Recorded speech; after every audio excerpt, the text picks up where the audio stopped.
Richards is that third centre-half with Hughes just dropping in. And it's Hughes who's dropped into play in the double pivot in front of the back four, and Eze who's out on this left-hand side and Schlupp out on the right-hand side. And that's really interesting because one of the complaints actually from Crystal Palace supporters in that game in midweek was the fact that in this system it was Hughes who played as the nominal number 10. Not that he got that far towards the edge of the Everton penalty area. Here come Arsenal once again. Zinchenko with a loose pass, which is in midfield, and it's picked off by Eze, and then he tries to bring it out towards the far side. It remains goalless on TalkSport. The Arsenal manager is expecting a bit of a scrap. It'll be a battle, he said, and he suggested that, and I thought this was interesting actually, that Roy Hodgson is very good at provoking what he wants from a game. What does that mean? I don't know, I just thought it was interesting. I thought maybe you could translate for me.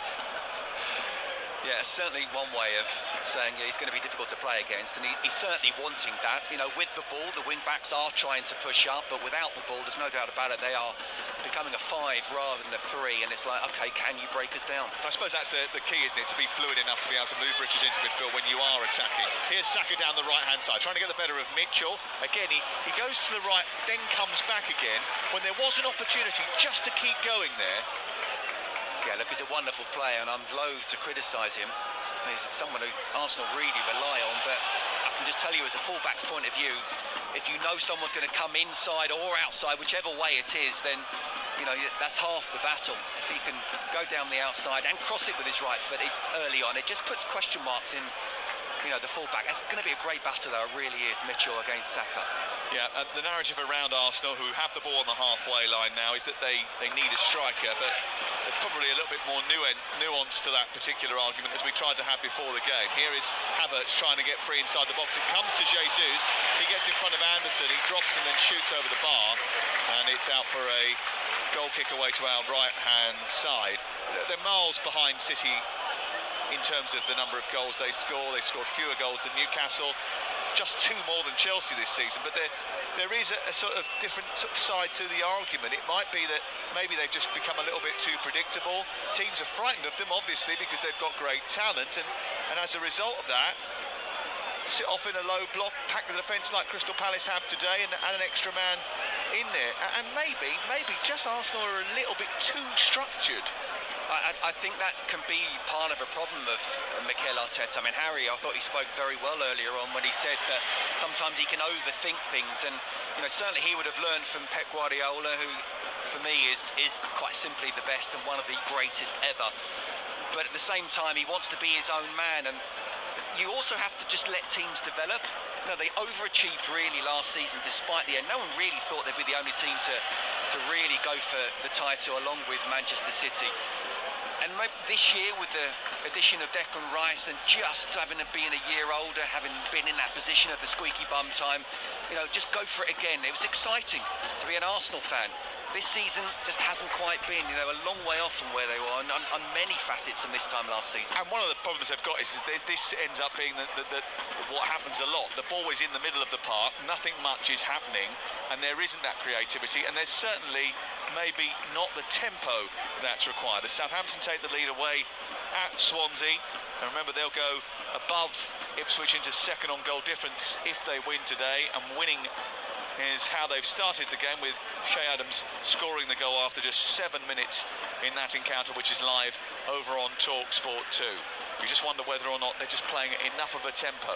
As the press goes on from Crystal Palace, as Arsenal try to play out from the back, Saka receives it, he gets challenged by Hughes, and a free kick is given just in front of the penalty area away to our left-hand side. 9 minutes gone.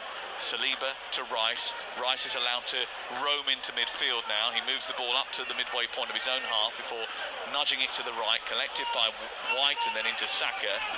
Goes back to Zinchenko, who's on this side of the pitch, the right side, even though nominally he's playing at left back. He then fires the ball down the left side, looking for Trossard, who reaches a really searching ball and then tries to fire a cross in, but when he does, it's blocked by Klein and goes out for a corner. Yeah, just half an example there where he actually just could have tried to put it in an area first time on his left foot by taking the touch. He's allowing the Palace defenders to get back, and it was a good block, and also allowed the Palace defender right next to him to make that block. Just put it in an area. I can tell you from a defending point of view, you don't want to be facing your own goal trying to clear it anyway. Plus, you've got a centre forward in behind wanting to get on the end of it. Whereas they take that touch and just a couple of seconds, the defence can get back. Corner kick to be taken over on the far side. It'll be whipped in towards the 6-yard box, and there's Gabriel rising, heading down, and the goalkeeper completely misses it. It goes in at the near post, a very similar goal to the one he scored up at Anfield, and Arsenal are off and running. It's another set-piece goal for them, and it was beautifully sent into the box. And my eyes, I thought, were deceiving me, because I think it was Declan Rice who took that corner from the far side, arcing it towards the edge of the 6-yard box, and it was headed down by Gabriel, and it's a one-goal Arsenal lead. Henderson's not happy, by the way. He thinks he's been blocked off. No, I don't think he was. I think it was very clever play. I mean, it's Richards who's marking Gabriel, and he's got to stay close to him. It's a wonderful jump from Gabriel, but he's inside the 6-yard box, and he's gone towards the back of the post. And Dean Henderson will be claiming for sure that it was Ben White who was in front of him, but he's got to find a way to get around him there. He's inside the 6-yard, it's gone towards the back post. You want your goalkeeper coming out and making some sort of punch away, but I have to say, great start from Arsenal, didn't expect it. And from Roy Hodgson's point of view, if they got opened up with a 1-2s here on the edge of the box and a brilliant bit of skill from Gabriel Jesus, you say, hold your hands up, okay, fair enough. That's just a ball into the box. Really disappointing goal to concede. Yeah, there was only the briefest of VAR checks. I mean, your game plan doesn't really work if you're going to be a tightly compact defence and sit back and try and soak up pressure. If you concede with A, the first set piece of the game, and B, the first attack of the game. I actually don't feel Arsenal quite swarmed Palace in the way that I thought they might, after the kind of reset in inverted commas and Mikel Arteta They haven't got out of second gear, Scott, have they? Here is Eze down this left-hand side, trying to get towards the byline, pushes the ball through the box. It's easily caught by David Raya. So from Roy Hodgson's point of view, the first 9-10 minutes actually went pretty well without them creating too many chances, but you cannot concede with just a corner into the 6-yard box, header at the far post, goal. No, it makes things so difficult, it really does. Well, it was a very good delivery into the box and a very good header from Gabriel. Very similar, as I mentioned before, to the goal that he scored in that match against Liverpool at Anfield. It put them in front early. Can they build on that now with Ødegaard running over the halfway line, just the side of the centre circle? Space for Havertz, lots of it. Then plays it out towards the right-hand side. It's given to Saka. Saka takes it on. Then going on the outside is White, whose cross is headed away by Eze, and it's out for another corner to Arsenal. Well, we just talked about Crystal Palace looking like they started well organised, but there, it was, there were the 5 defenders, and there's about 20 yard space between the midfield, and Ødegaard got in behind there, running at a very flat back 5. And Ben White really should have done better with that cross coming in. Bukayo Saka ready to take this corner from this near touchline. He'll swing it in left-footed, and it will be aimed, I think, towards the similar sort of zone. Again, Ben White and Saliba trying to cause the goalkeeper grief. It's towards the back post this time. Takes a deflection, and the goalkeeper, I think, pushes it onto the post and then grabs it at the second attempt, Henderson.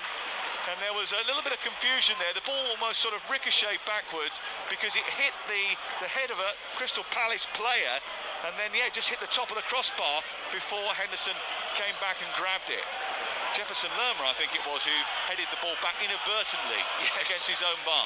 Yeah, and Dean Henderson reacted very well there. But again, it was another wonderful ball in. Again, it was almost inside the 6-yard box towards the far post, but I don't think Dean Henderson could have got that one there. A little bit of luck. Gabriel wants him to make it a second goal. Again, I just go back to set pieces. You cannot afford to give away simple set pieces against Arsenal away. 1-0, and it's Gabriel who has his goal. It's his second of the season. And his partnership with Saliba has been particularly important for Arsenal this campaign and last. It was incredibly important for them last campaign, and actually Saliba's absence towards the end of the season was a real issue. They just played their way out from a tight situation and got beyond the press brilliantly here as Crystal Palace tried to squeeze them, and then a short ball by Ødegaard actually put Rice in trouble. They've turned it over Palace, and now they look to build with Guehi, who's really high up inside opposition territory, and he's won a free kick midway inside the Arsenal half of the field. Palace's overall form has been really concerning. 2 wins in 15, and their 2 wins, Scott, came against struggling Burnley and out-of-form Brentford at the time during that period. They barely tested Everton until they were chasing the game in the second half on Wednesday. But, you know, Roy has said, well, we haven't been outplayed anywhere, but that doesn't really matter if you're not winning. No, I mean, look, the positive to that is if you're going to win games, you want to be beating teams around you, but the negative towards that is you've got to be doing a lot better. Eze towards the far post, looking for Richards, who gets up, tries to head the ball back across the face of goal. It doesn't work for him, and it bounces out towards the right instead, and it's with Anderson. Anderson, who's about 3 or 4 steps in from the right touch line, level with the edge of the box, guides it back to Hughes, who's deeper, still on the right with Anderson again, who left-footed, sends across towards the far post. Richards up there with the first header. It drops inside the box. Zinchenko manages to nudge it out towards the near side, and now Eze will attack the Arsenal defence. 15.5 minutes gone on TalkSport. It's 1-0 to Arsenal. Here is Eze, midway inside opposition territory. A nice early goal to settle any lingering nerves at the Gunners.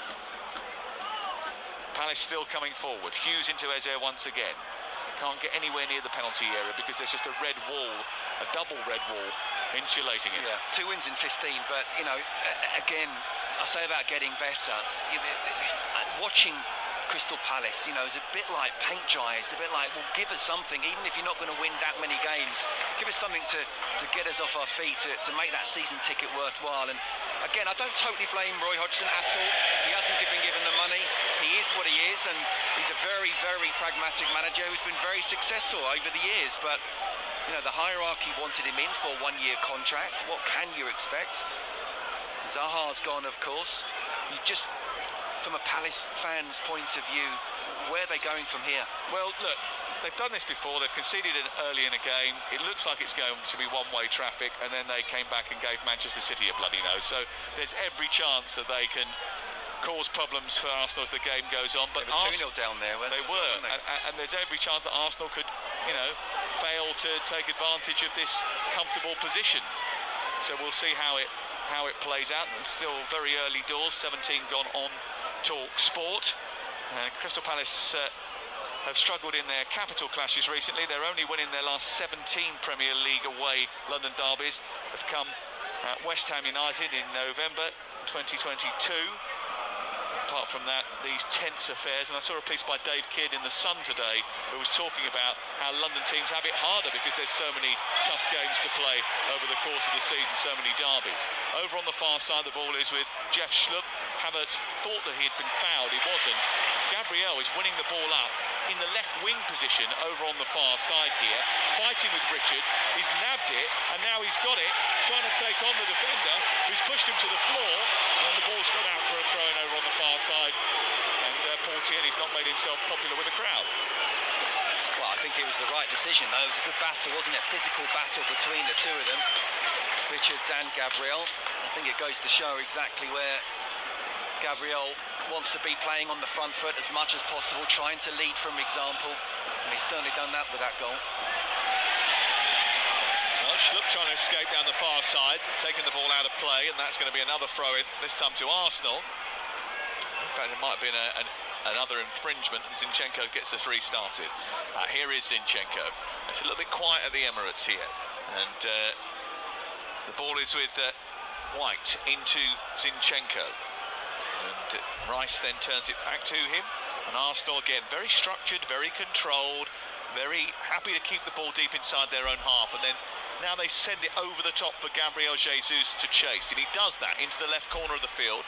He comes up towards the edge of the penalty area, slips it back to Zinchenko. He's 10 yards back from the edge of the penalty area, but again Arsenal not necessarily being aggressive here and really forcing the issue, just being calm, controlled, patient in their build-up as Rice has it under pressure. gives it back to the left, where Gabriel will see it into Rice once more. He is allowed to patrol forward before playing it out to Zinchenko, whose ball down the left corridor is looking for Havertz, who's beaten Anderson to it. He did well to do so because he had to hold him off.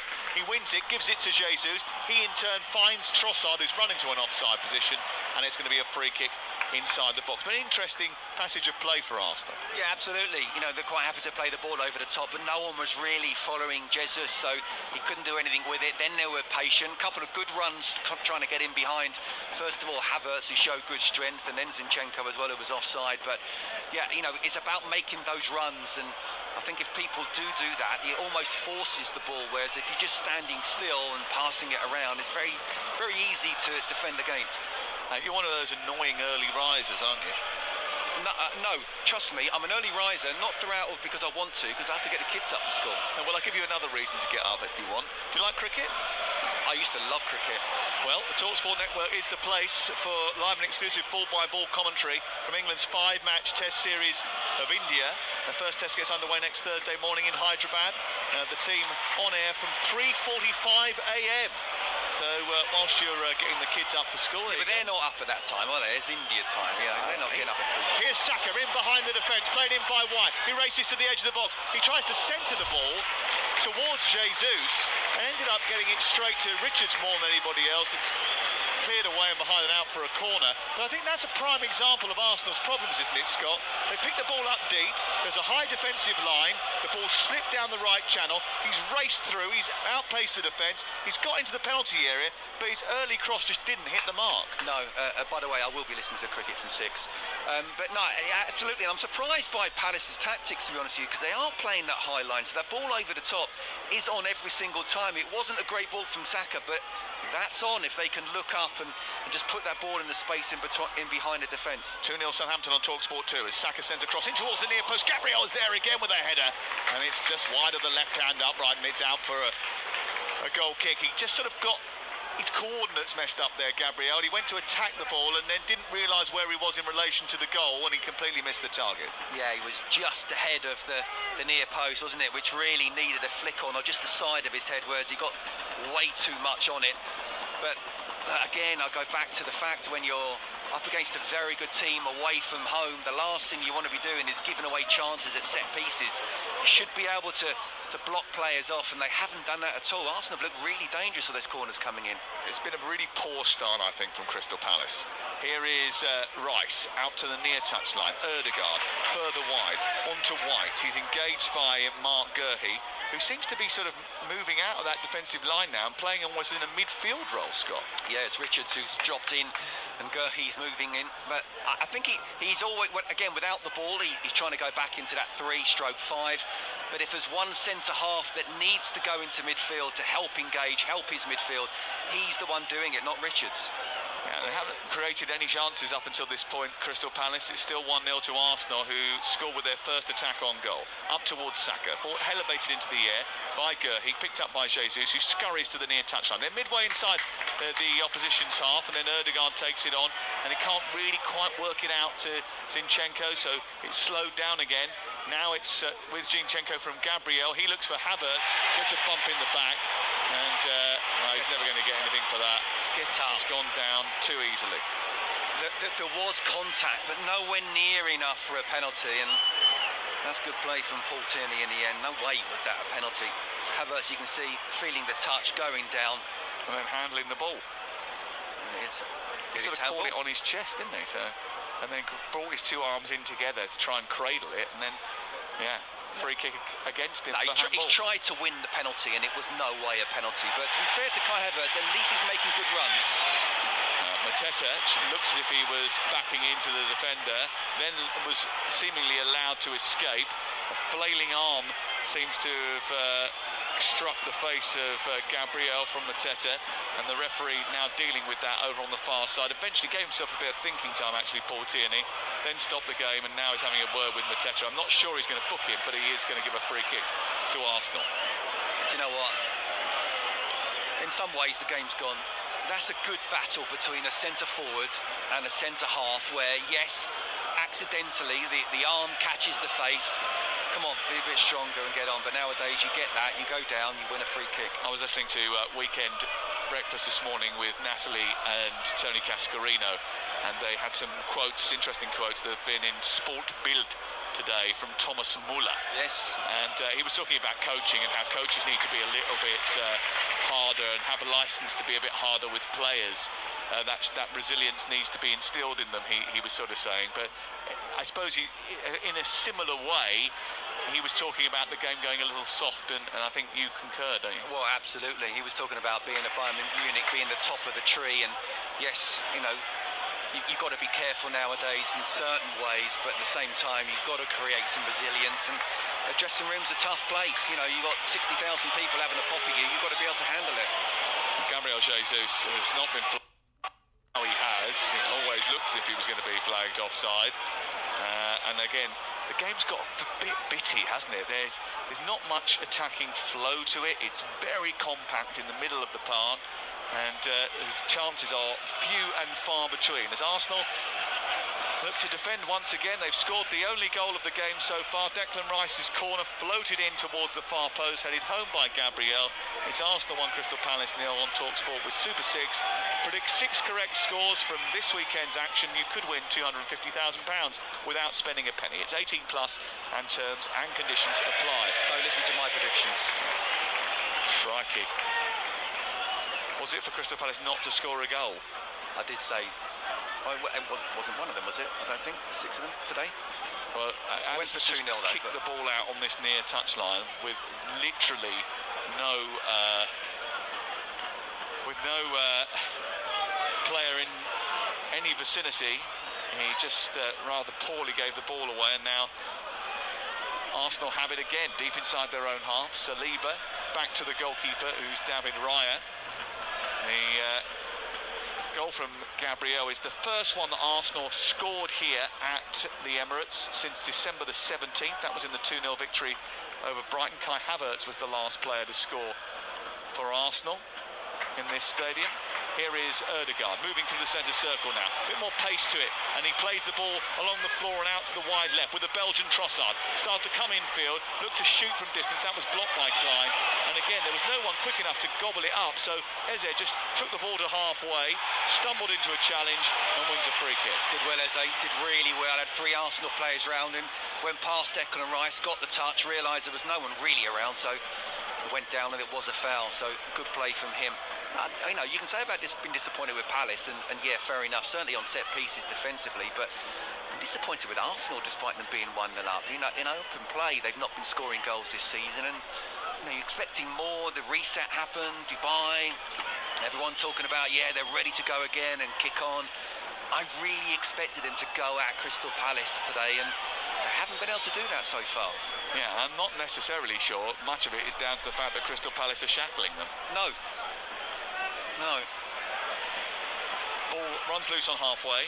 Jesus is beaten to it by Will Hughes. His blonde hair, he picks the ball up in the air. He's not happy with Mateta's inability to hold the ball up, and he's given him an absolute rollicking. Will Hughes, who is making a key appearance today for the club. Here is Saliba back towards the centre of his own penalty area. Raya takes it on, plays it back towards the right-hand side. It's via White to Raya once again, and then out towards the left. And then Jeff Schlupp tries to close down Gabriel, who floats the ball forwards. Trossard, he can't control it. It goes out of play. It has been a very disappointing first 28 minutes. There's been a lack of quality from both sides, really, but interesting on that one, it was Anderson who went into Havertz as well. So although they are playing 3/5 at the back, Crystal Palace, one of the centre-halves always looking to try and push on to make sure there's no Arsenal players able to get the ball in between the lines, turn and run at the defence. Rice inside the centre circle immediately whips the ball forward to try and force Arsenal onto the front foot. It was a little bit big, and Saka is not going to reach it, and it's picked up by Henderson away to our right-hand side. Talks to me about Eberechi Eze. I mean, he might have a point to prove this lunchtime. He spent time in the Arsenal Academy as a young boy. He said, I signed for them when I was 8 or 9. I got released at 13. And that was very tough to take. I remember crying in my room for about a week. Yeah, I'm sure he would have done. But again, I think it's a wonderful story because Arsenal isn't the only club that got rid of him when he was a youngster. There's quite a few of them. And the fact that I remember watching him at QPR and I thought this guy is a wonderful talent. Is he able to get involved in the game? And then he was played down the middle as a almost central midfielder. And he was. There's not a lot of wingers that can do that. So I'm really pleased for him. He's made the step up into the Premier League. I'm really pleased that he's been able to be involved with England as well. I'd love to see him be involved in England on a regular basis, but he certainly needs to help his club out from now to the end of the season. Yeah, he's playing as a left-sided attacker today, and he's got the ball now, and he's trying to get beyond to Declan Rice, and he controls the ball beautifully, plays it infield towards Schlupp, then gets it back again. He was fouled by Declan Rice there. Rice saying he got the ball, but I think he was a little bit too hefty with his challenge, and the free kick has been given 7 yards back from the edge of the D. And he was the one who caused the issue. Yeah, absolutely. And he's the one who's looking dangerous, you have to say. And Declan Rice didn't get there, as they did get there first. And we talked about how he was able to go past Rice before and then win the free kick, kill a bit of time for his team. And he's certainly got on the ball there in the final third. And now what? Is that about 30 yards out, right in front of goal? Yep. And interesting. It's probably a little bit central. Maybe just a shade right of the centre. If Palace can get back on level terms here, I think we could have quite a sort of mutinous atmosphere inside the Emirates, because it has gone very quiet inside the stadium. Very quiet. Eze stepping back, eyeballing the goalkeeper. He's got a big wall to get this up and over. That doesn't look really 10 yards back, to be honest with you. He steps up right-footed and slams it straight into that wall. It comes back to Nathaniel Klein and then diverted by Mateta. Almost fell to Gurhi. Scurrying across to get it away was Saliba. And Arsenal just a little bit fragile there as that ball went into the box. They got a little bit undone by a dodgy deflection. I think maybe Mateta will feel if he was going to poke at anything, he should have got a better steer on that. Yeah, first of all, I'm not quite sure, as you rightly say, it was 10 yards, and it was a very, very tall wall. I mean, the ball really came to Mateta quickly, but, you know, that's what you want from your centre-forward. A good first touch, he would have been right in front of goal. Arsenal 1, Crystal Palace 0. This is TalkSport, and the ball has been sent down the touchline by Ben White, throwing the ball up towards Saka. It's backed by Gurhi, flicked on by Mateta, and then Schlupp is wrestled to the floor by Gabriel. There's a bit of physicality between those two. It's cleared out on the near touchline eventually, and it's away for another throw into Crystal Palace. Well, half an hour in, I don't think Roy Hodgson will be totally unhappy with how his team or how they've been able to sort of hold Arsenal. That's not necessarily because Arsenal have been brilliant, or they've been brilliant. I don't think Arsenal have been great, but we will be disappointed how they've conceded. Without doubt, and they could have conceded another one, but Mateta is causing problems for Saliba here, and then he just falls over. So he did the brilliant work of just getting in behind the defender and causing him an issue, but Palace, and then just fell over. Yeah, but Palace are in this game. There's only one goal in it at the moment. The crowd are quiet. But, they're giving a ball away here, and it's come back to Jefferson Lerma, who struck it, and it's saved by David Raya away to his right. Now, that came about because Raya was trying to rush his clearance. He did. He ended up giving it straight to Jefferson Lerma, who returned it with interest. And he had to dive to his right to save it. Well, I'll tell you what, that was a really good save after what was a terrible kick, really. And Arsenal wanting to play out from the back, and Palace deciding that they are wanting to press from the front. If they can beat the press, they can really go at this Palace back five. But at the moment, Arsenal struggling to do just that. 1-0. To Arsenal, and the corner is going to come in from Eberechi Eze on this near side. The left as Palace look at it, in towards the near post, and it was a very poor delivery, which even Kai Havertz at the near post had to stoop down to head out, and it goes out for a throw on this near side.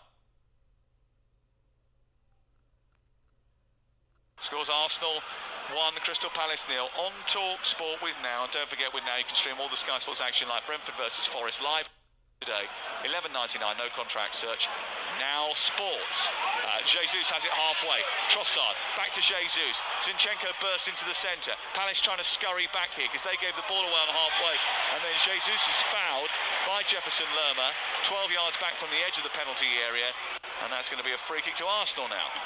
Well, that came about from Eze passing it back towards Joachim Andersen, and Andersen playing the wrong ball into, you know, the midfield, and Arsenal were able to get there first and counter-attack, and that's where you want to try and create that chance. They weren't able to. It was a foul in the end, but a good chance here, but poor pass from Andersen. Arsenal have surrendered the advantage in this game. They were given an opportunity to get in front because they didn't mark very well at the corner at Crystal Palace. Arsenal didn't press home that advantage, and Palace, I think, just sensed, hold on a second, they're not really at the races here, we'll have a go now, and they've come massively back into the game as a result. I'll tell you what, from the start they've been trying to press high, which did surprise me. There's a high line there for Arsenal to exploit, but at the moment they're not playing well enough to do just that. And Palace, if they just need to win just that one time, win the ball back when they're pressing high, and they're through on goal against Raya. So Ødegaard is going to place the ball down and take this free kick. It is a good 12 yards back from the edge of the area. It's floated towards the far post, flicked away by Mitchell, and comes out on this near touchline and goes out for a throw, which will be taken quickly by Ben White. Zinchenko has it now, goes infield and gives it to Declan Rice, and then Rice plays it to Zinchenko again. They're still loitering in the midpoint of the Palace half of the field. Before Ødegaard takes it on, he's being tracked by Gurhi, and then Saka sends it back into Zinchenko. Zinchenko left-footed, sprays the ball to the far touchline, taken down well by Trossard. There's still three waiting in the centre. Immediately Palace get out to him, but the cross is a good one. It comes to Ødegaard, who stops it beautifully inside the box. He's got Saka going around the outside. Can he get there? No, because Mitchell comes across, snuffed out the danger, puts it behind and away for a corner. Well, first of all, well done Trossard for just trying to get the ball into the box. And it was a great touch from Ødegaard, but then you're wanting something special. Just get half the yard and have a shot. And by doing a special trick, there's no way Saka was going to get across in there. It was good defending from Mitchell. Here is Saka with the corner on the near side, just waiting. Arsenal have scored more goals from corners than any other team in the Premier League this season, and they're looking to set another one up here. Left-footed from Saka. It's right under the goalkeeper, and he's smothered it at the far post by Gabriel again. Well, they're all celebrating. I don't know who did get the final touch, but I think Gabriel came steaming in, and it may well have hit him or one of the defenders, but it looked like Gabriel, who ended up trussed up like a salmon in the net after that delivery, but the delivery was so good from Saka, it took everybody out. Henderson is complaining again that he was blocked off. He's now having a fallout with Declan Rice. The Crystal Palace players are following Paul Tierney back towards the edge of the centre circle, but he has given the goal. It's 2-0 Arsenal, 2 goals from corners. Well, I'll tell you what, I mean, that was a wonderful ball in, you have to say, but he has bundled that in. At times, you just got to push him out of the way. I mean, it's not obviously a completely obvious push, but get him out the way with your forearm. He's got to be stronger, Dean Henderson, and you know, someone who wants to, you know, get into the England squad, well, he's got to look after his Crystal Palace place at the moment with Sam Johnston being on the bench. But 2 goals against Arsenal, and both of them corners inside the 6-yard box at the far post. You know, you're saying to your keeper, come on, be stronger there. Well, I did say I wasn't sure whether Gabriel got the last touch. He went steaming at the far post. It's definitely Gabriel's goal. If you're an Arsenal fan, I am slightly concerned that Henderson is going to be given that as an own goal in the future, because it hits him on the head on the goal line. Oh dear. So it'll be interesting to see what is awarded. I mean, I suppose it was on target, so therefore it may well be that the goal is given to him, but it was a bit unfortunate from Dean Henderson, because arguably he it looks he was going to spoon it away. It was at him, it hit him in the face and seemed to go in, but it was a point-blank range header from Gabriel, and he should have really stopped the cross in the first place. That's the point. That's the point. I mean, you know, he's unlucky, and whoever it goes to doesn't really matter. Arsenal are 2-0 up, but the point is there've been 2 crosses, 2 corners to the far post inside the 6-yard box, and you know, I want Dean Henderson to do well. I chatted to him midweek, and he seems a really good lad, but that wasn't good enough. Jesus has been played over the top now, and he's racing into the box, and he tries to again get the cross into the box when really he needed to go on the outside. Gurhi was doing well enough to keep pace with him, but he didn't have the ability to go beyond him, and it goes out for a throw-in. Palace get men back behind the ball. Somehow they've fashioned to give it back to Jesus, who's wriggling away from Mitchell, drags him to the floor. That's going to be a free kick on the byline. Well, look, Crystal Palace, I'm afraid, have only got themselves to blame, because they turned up here, conceded within 15 minutes, then they got themselves back into the game, and then thought, well, you know what, we might as well give Arsenal another chance, and it's 2-0. And there's nothing Roy can do about that. You know, again, it's 2 set pieces. Come on, you've got to defend better. Sometimes the responsibility is not all about the manager. It's got to go on the players. And for today, and I do get the Crystal Palace fans having a moan up about Roy's style of play, but today it's down to the players and not being able to deal with corners coming in. I think it's Nicolas Jaubert who is the set-piece coach at Arsenal, who constructs many of these plans. I'll tell you what, Ben White should be getting the assists for that, even though he's not touched the ball. Here is Saka with another delivery into the box. It comes to Zinchenko, who chips it back into the penalty area, and then he volleys the ball back after it was initially cleared, and it goes well wide of goal, and it flies behind and out for a goal kick away to our right-hand side. 2-0 to Arsenal with 5 minutes to go before half-time. And it's well, it's been a sedate first 40 minutes, but Arsenal won't care about that. They've got 2 goals. Yeah, they haven't been great, I've got to say, but they're more than comfortable now. And we talked about how coming back after back-to-back Premier League defeats and obviously getting knocked out the cup, this is a must-win game almost, which I hate that sort of phrase unless it really, really is must-win. But if they were to lose this game and Liverpool win, then it would be difficult for them to really catch them up. But I think we also talked about these could be the perfect opponents, and they've proven to be the case so far. Well, I don't think Gabriel's ever scored a Premier League hat-trick. In fact, I'm pretty sure he hasn't. Here is Schlupp, but he might fancy his save by David Raya. He might fancy his chances. So you're giving him the second goal, yeah? Yeah, I don't want to give it to the goalkeeper. No, because that is ignominious, isn't it? Rubbing your nose in it, isn't it? Yeah. Really? It might be his nose, to be fair. 2-0. 4 minutes to go before half-time, and Arsenal have a commanding lead now, a comfortable lead. Southampton did have a comfortable lead. They were 2-0 up, but Patterson has got one back for Swansea just before half-time. So Swansea back in the game over on Talk Sport 2 with Nigel Adley and co right at this moment in time. And Norwich in action from 3 o'clock this afternoon, live on Talk Sport. Looking forward to that. There's a Talk Sport 2 commentary. Ian Danter, part of your commentary team. He's leading it with Perry Groves. They play West Brom at 3 o'clock over on Talk Sport 2 today. Oh, it's Dean Ashton, sorry. I gave Perry an extra gig there. He'll be back with you tomorrow on the Sunday session. He'll be with Faye Carruthers tomorrow, 1:30 till 6:30. Jefferson Lerma has gone down again in the middle of the park, so we've got a bit of an issue here for him to have dealt with.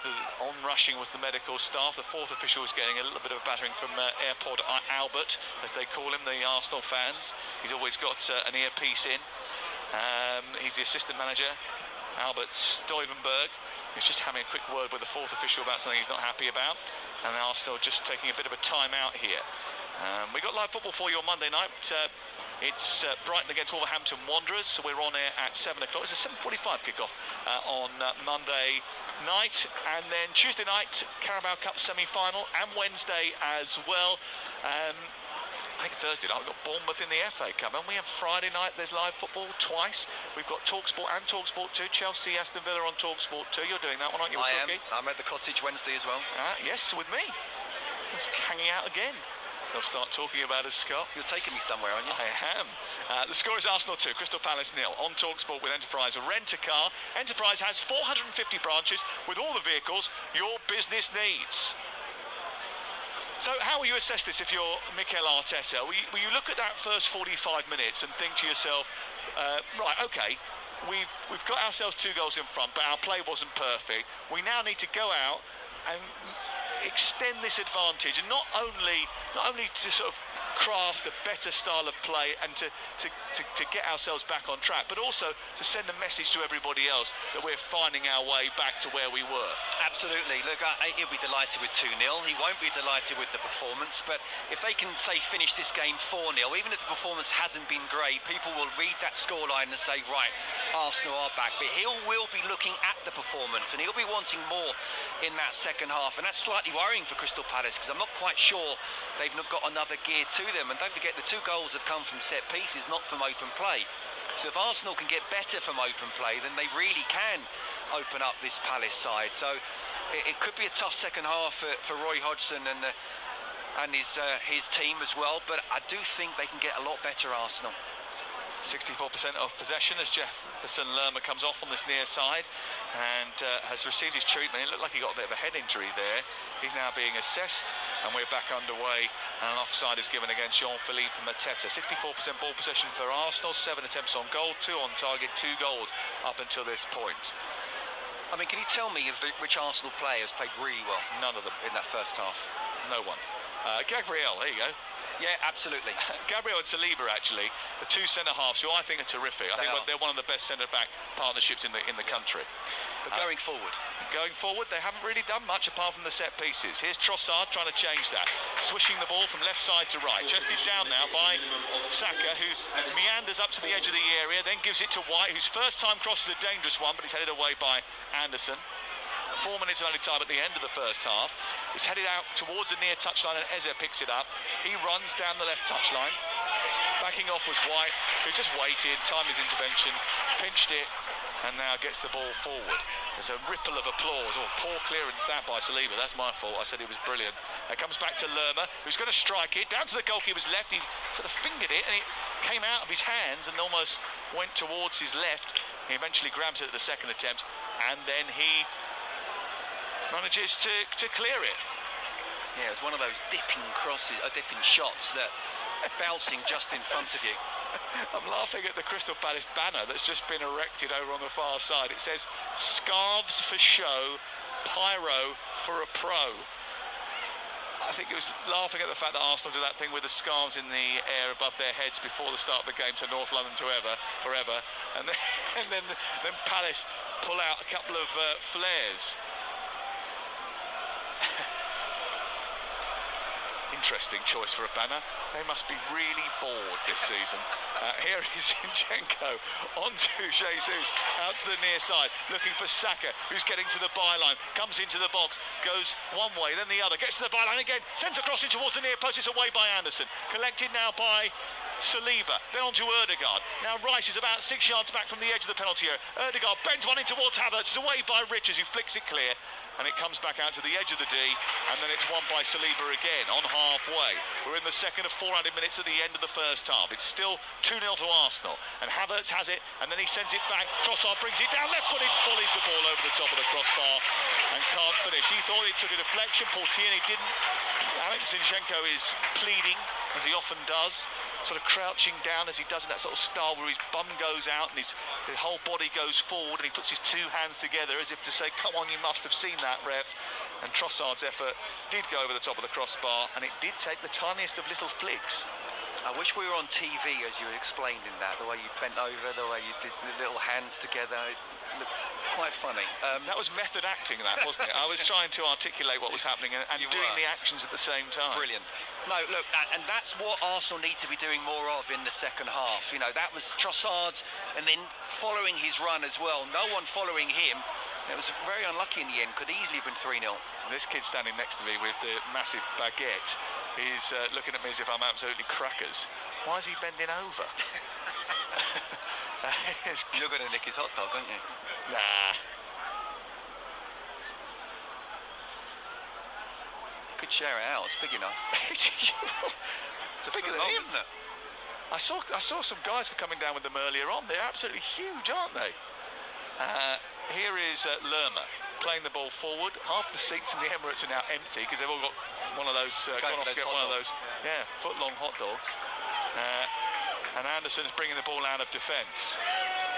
It's been a controlled and patient first half from Arsenal. There you go. There's a bit of positivity for you.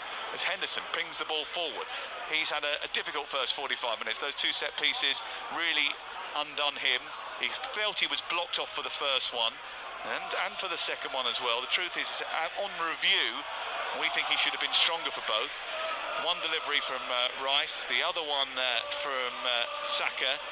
Both of them steamed in by Gabriel, has 2 goals to his name, and Arsenal lead. Here is Saliba pinching the ball in front of Hughes. It goes back to Schlupp. There is sort of a hush-hush, a hubbub about. He sort of thumbs up for everyone, but nothing more than that.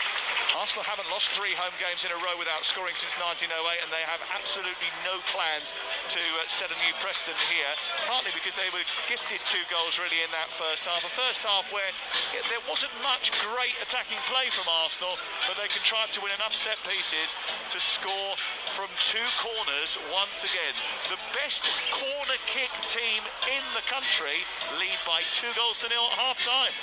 Sam Massapeisa, thank you very much. As you say, I mean, they haven't been prolific by any stretch of the imagination, but they have scored 2 goals, both of them from corners. They've scored 10 goals from corners so far this season, more than any other side in the Premier League so far. So that's Arsenal. What about Crystal Palace, though, Scott Minto? Because there are boos coming from the opposite corner to where we are here in the gantry from the Crystal Palace fans. They're toothless in attack, not able to do anything when they are in possession, which is about 35% of the time. Really vulnerable at set pieces, and it looks like they cannot defend for their lives. And one of our producers, who is a Crystal Palace fan, has been messaging in saying, you know, they look amateur, they look Sunday League. Do you know what? I think you're always going to get low in terms of possession, and Eberechi Eze has looked dangerous. You know, in terms of going forward, Mateta, he's being bullied by the 2 centre-halves, and it's not just them ganging up on him. It's when it's a one-on-one situation, he's got to be stronger. If they are to get up further up the pitch, then he needs to be holding the ball up. Defensively, look, he's gone 5 at the back, and at times, certainly in the early stages, they look pretty solid. But if you can see 2 set pieces in that way, you're putting yourself under so much pressure. And again, you know, I spoke to Dean Henderson. I think he's an incredibly talented goalkeeper, but he's got to find a way of getting Ben White out of his way. Yeah. Because the balls are coming in with quality, and he's not even able to do anything about it. So if you're going to give 2 set pieces away at the Emirates, then of course you're going to be under pressure. So I don't blame the Palace fans. I don't read too much into it. They're 2-0 down. Things aren't going well in the league. They're knocked out the cup.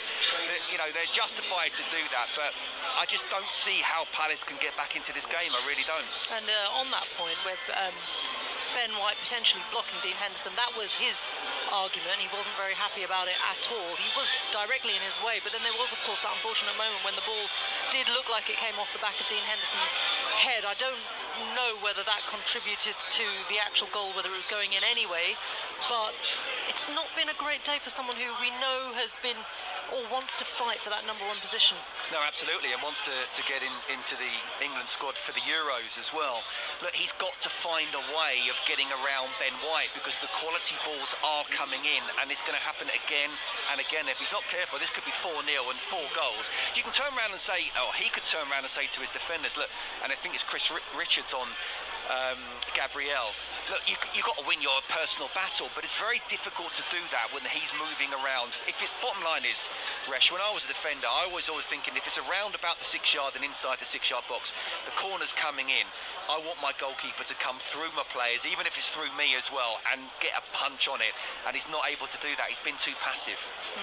As have the Crystal Palace side in general, haven't they? It's a miserable afternoon so far for Palace fans. For Arsenal, they've not been at their lightning best, but they are 2 goals up here at the Emirates. So far, so good for Mikel Arteta's side. Of course, plenty more coming up for you. Second half is up after this.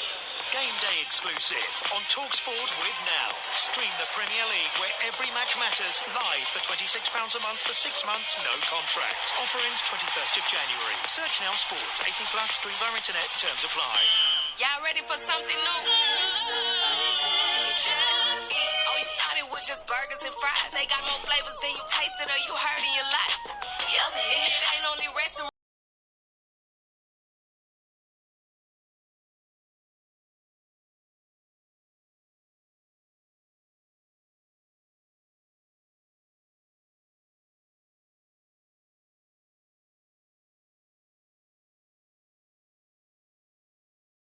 Don't break your stride shopping around. The Screwfix low price guarantee means we price check so you don't have to.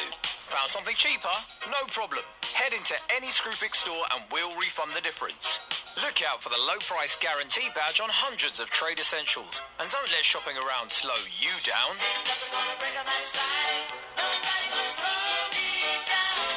Screwfix, the choice of champions. Exclusions and restrictions apply. See screwfix.com for full details.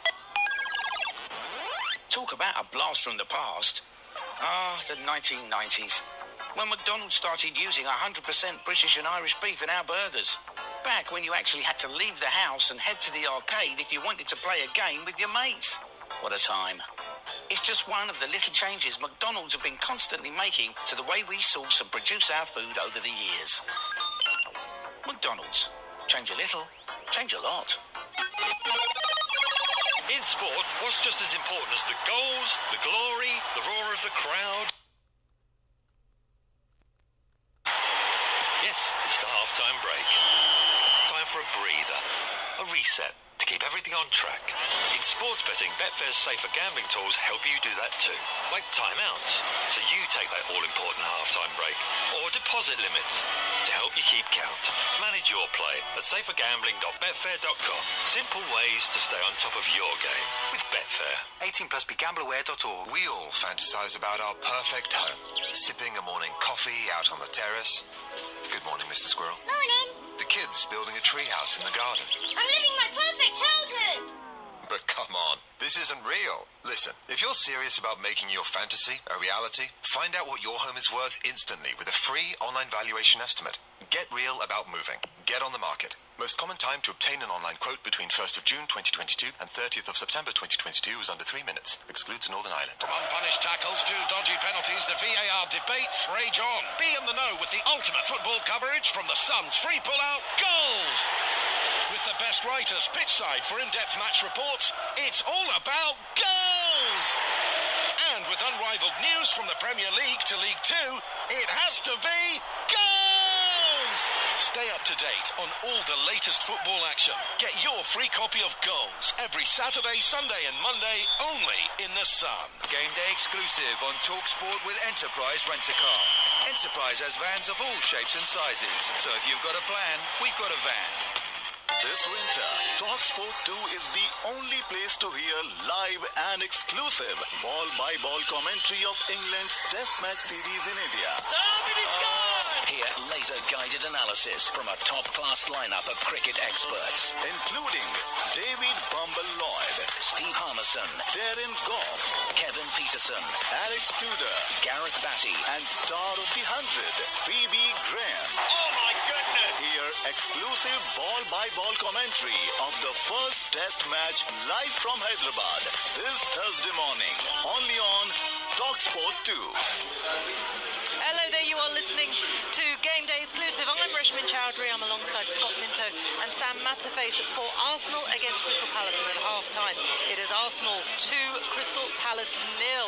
A brace by Gabriel, defender, turning in 2 corners to put the Gunners 2 goals up in this London derby. Also over on TalkSport 2, it's Swansea City 1, Southampton 3.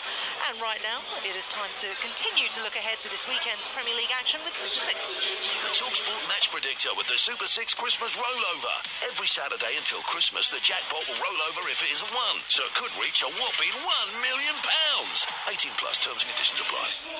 Each week, we'll be discussing games that are featured within Super 6. And for those of you that aren't familiar with Super 6, it is a free-to-play football game where you can win huge jackpots through your own knowledge. Simply predict 6 correct scores to win the jackpot. And this week, it's £250,000. And if you don't manage to get 6 correct scores, there are more ways to win, with a guaranteed 5 pay-up for grabs every single round if you get the most points, and plenty more as well. Scott Minto is alongside me.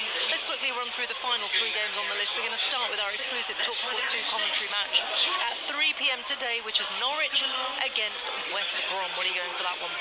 Yeah, look, Norwich are a long way off the team I used to cover every other year in the Championship. That every other year, because one year they'd be winning automatic promotion, the other year they'd be in the Premier League.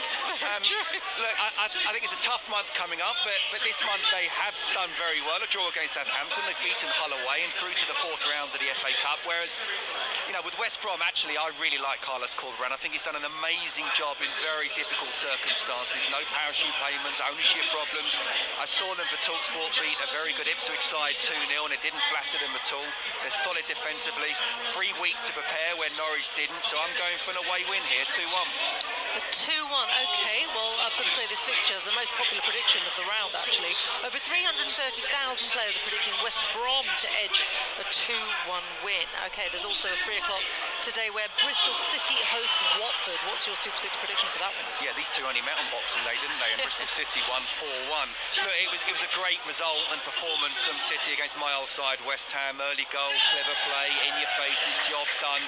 But they had lost their previous 2 in the league, and Watford actually have been very good away from home in the last couple of months, finding a way to win. I'm sure their fans will be willing Jake Livermore to shoot more. And my question is, will this be a little bit after the Lord Mayor's show for Bristol City? So I'm going for Watford, same scoreline as before, 2-1.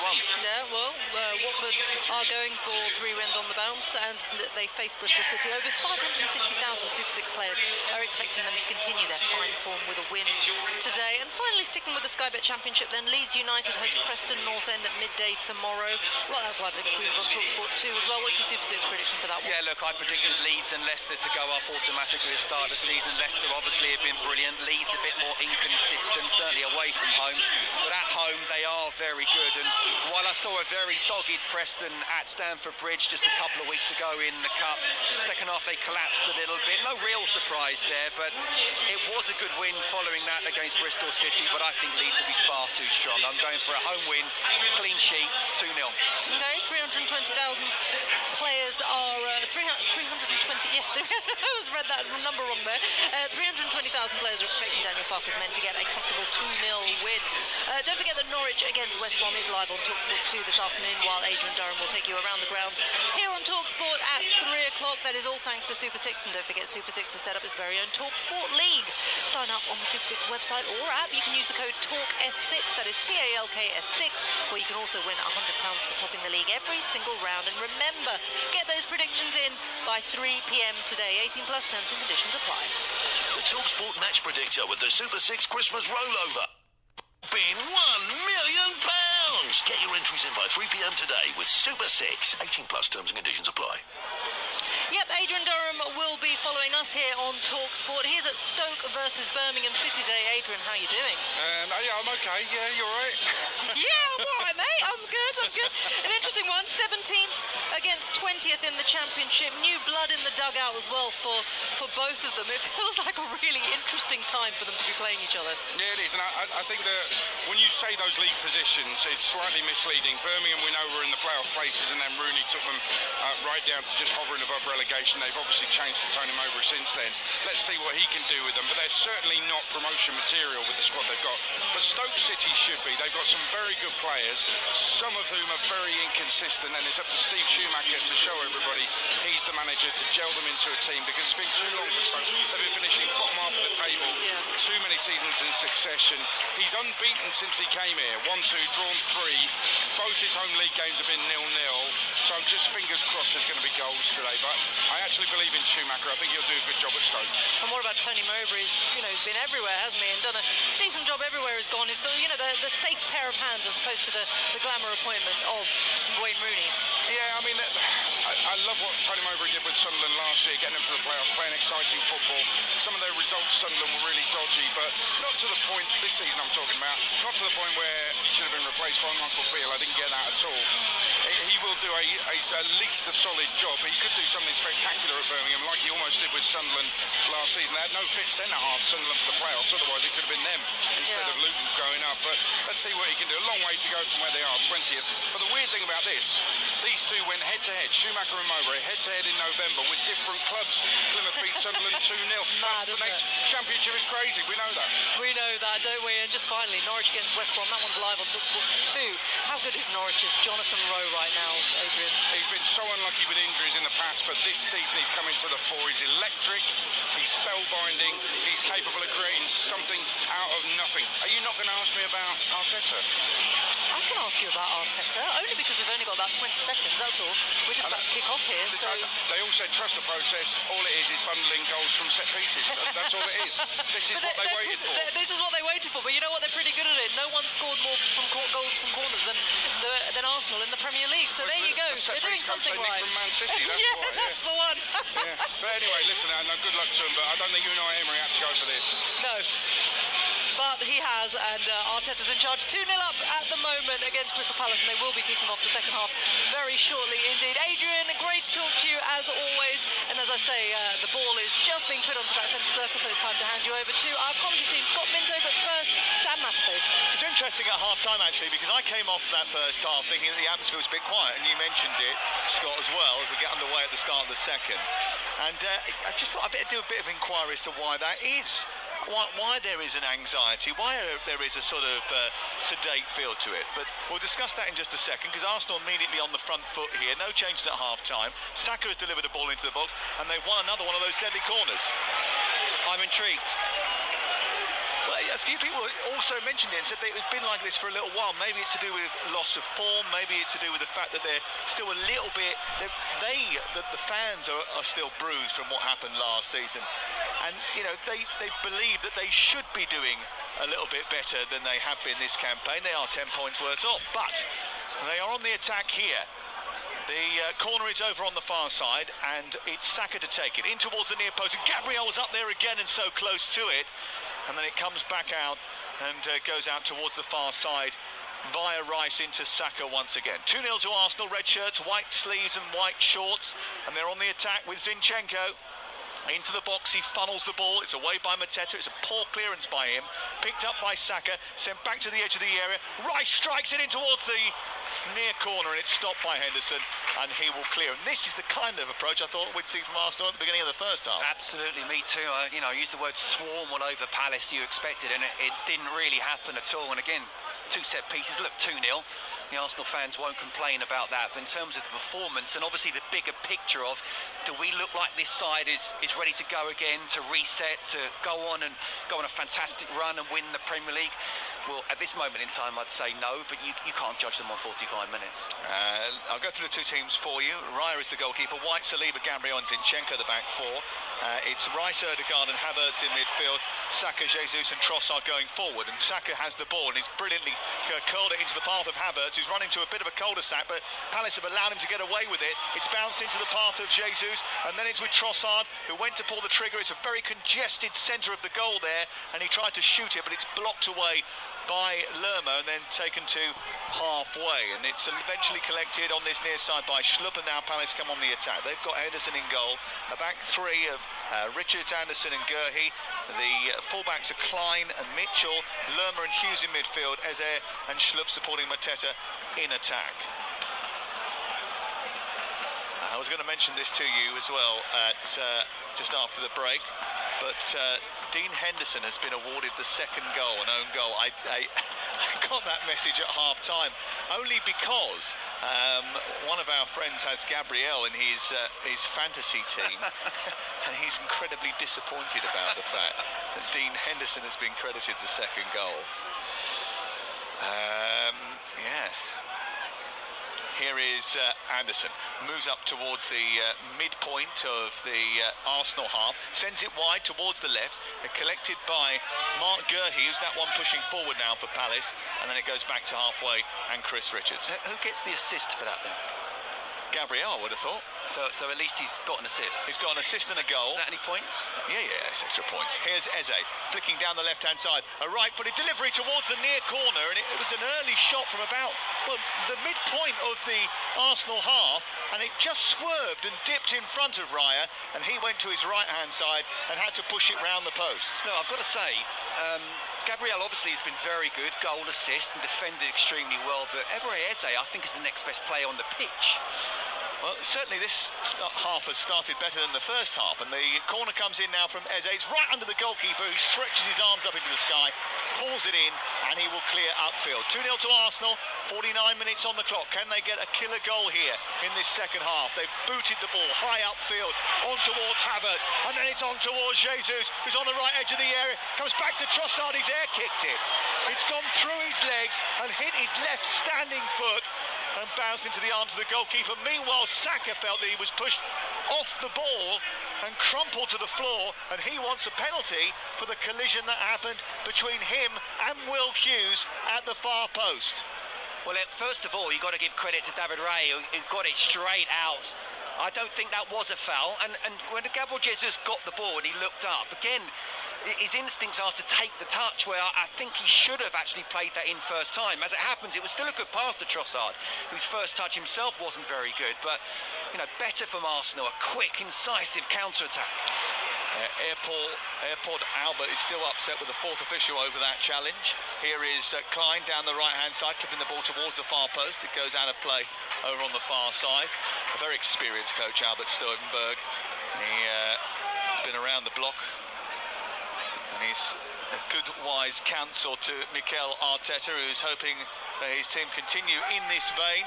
The Crystal Palace supporters over in the far corner are still trying to make some noise. There's a huddle of them all in black, who are just trying to elevate the noise levels and cheer their team on. They did boo at half-time when the team came off. Here is Mitchell up towards Mateta, edge of the area, holds off the challenge of Gabriel as Crystal Palace come forward. Eze's delivery into the box, headed away by Zinchenko, and then Trossard nudges it to Havertz, who hooks it high into the afternoon sky. Flicked on by Jesus, and then further on by Trossard into Saka, who's fouled by Anderson, and it's going to be a free kick just short of the centre circle. They take it quickly. And it's not a great delivery, and Klein will eat that one up. Yeah, just on Mateta there, we didn't really see him hold the ball up at all. And, you know, again, we took that one-on-one duels with either the two centre-halves from Arsenal in the first half. He lost the battle. It was a really good first touch. He didn't want to turn. I think that's a lack of confidence there. He laid it back, and then I'm expecting him to get back into the box, and he didn't do that. So I wouldn't be surprised if Edouard comes on at some point in the next 10 or so minutes. Ball slips down the left side, looking for Mitchell, and then he's blocked off as he tries to get into the box by Saka, and it goes behind and away for a goal kick to Arsenal. High up in the stand here, we've got some famous faces watching on today. George Graham is up towards the back, sitting next to Charlie George, and George Graham just holding a cup of coffee, keeping himself nice and warm at this moment in time. 2-0 to Arsenal. It used to be 1-0 to the Arsenal when he was in charge. That was the cry.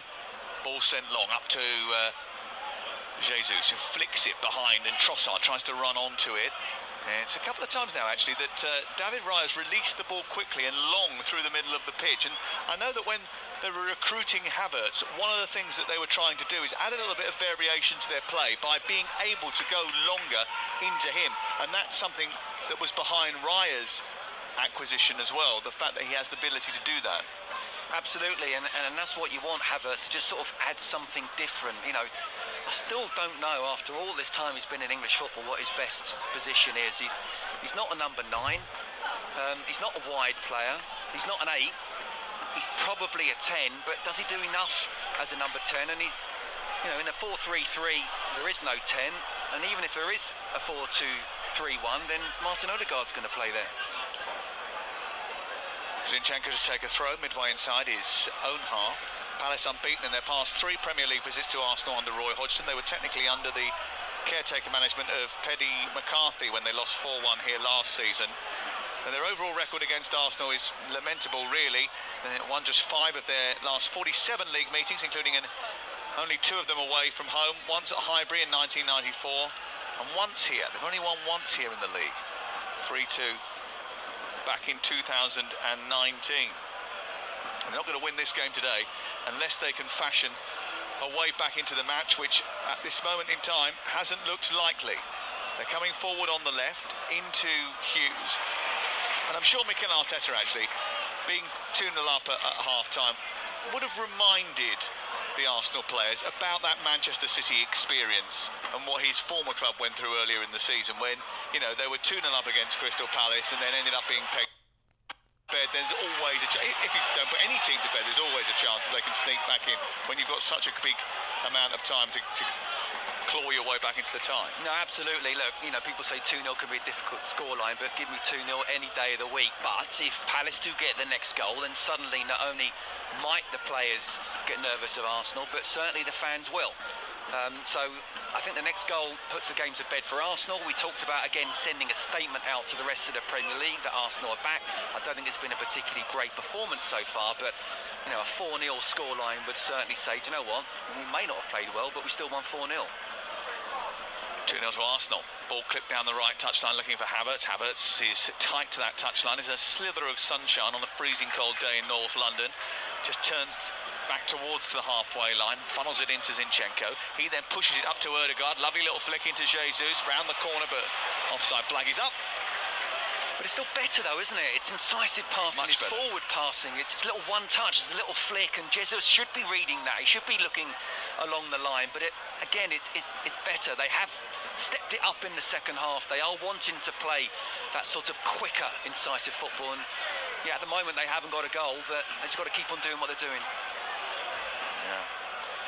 I wonder why 2-0 was your favourite scoreline. What was the final score in the FA Cup final of 1997? I don't know how to talk about it, Sam.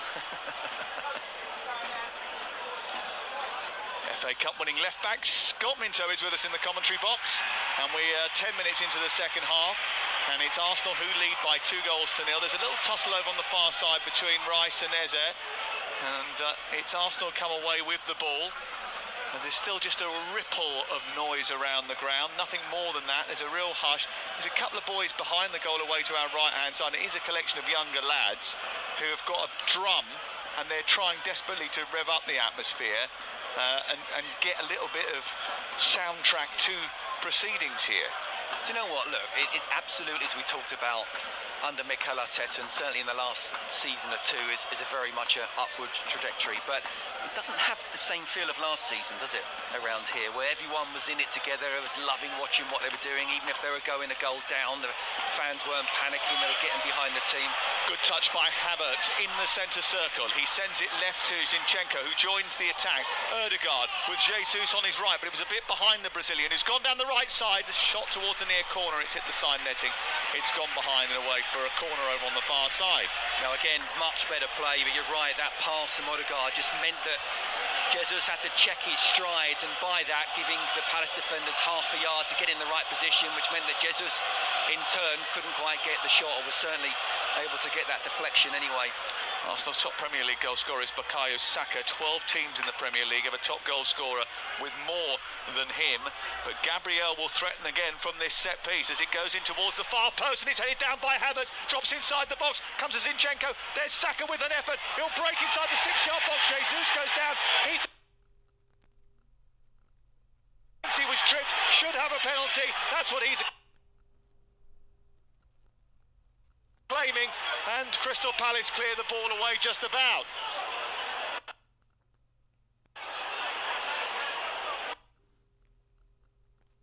Well, you think that Jesus would have snaffled a chance if he hadn't have been tripped or fouled. Eze is escaped over on the far side. He's shot the ball into the near post. It's been deflected behind and it's gone out for a corner. Paul Tierney will look at this, or certainly will get advice on this.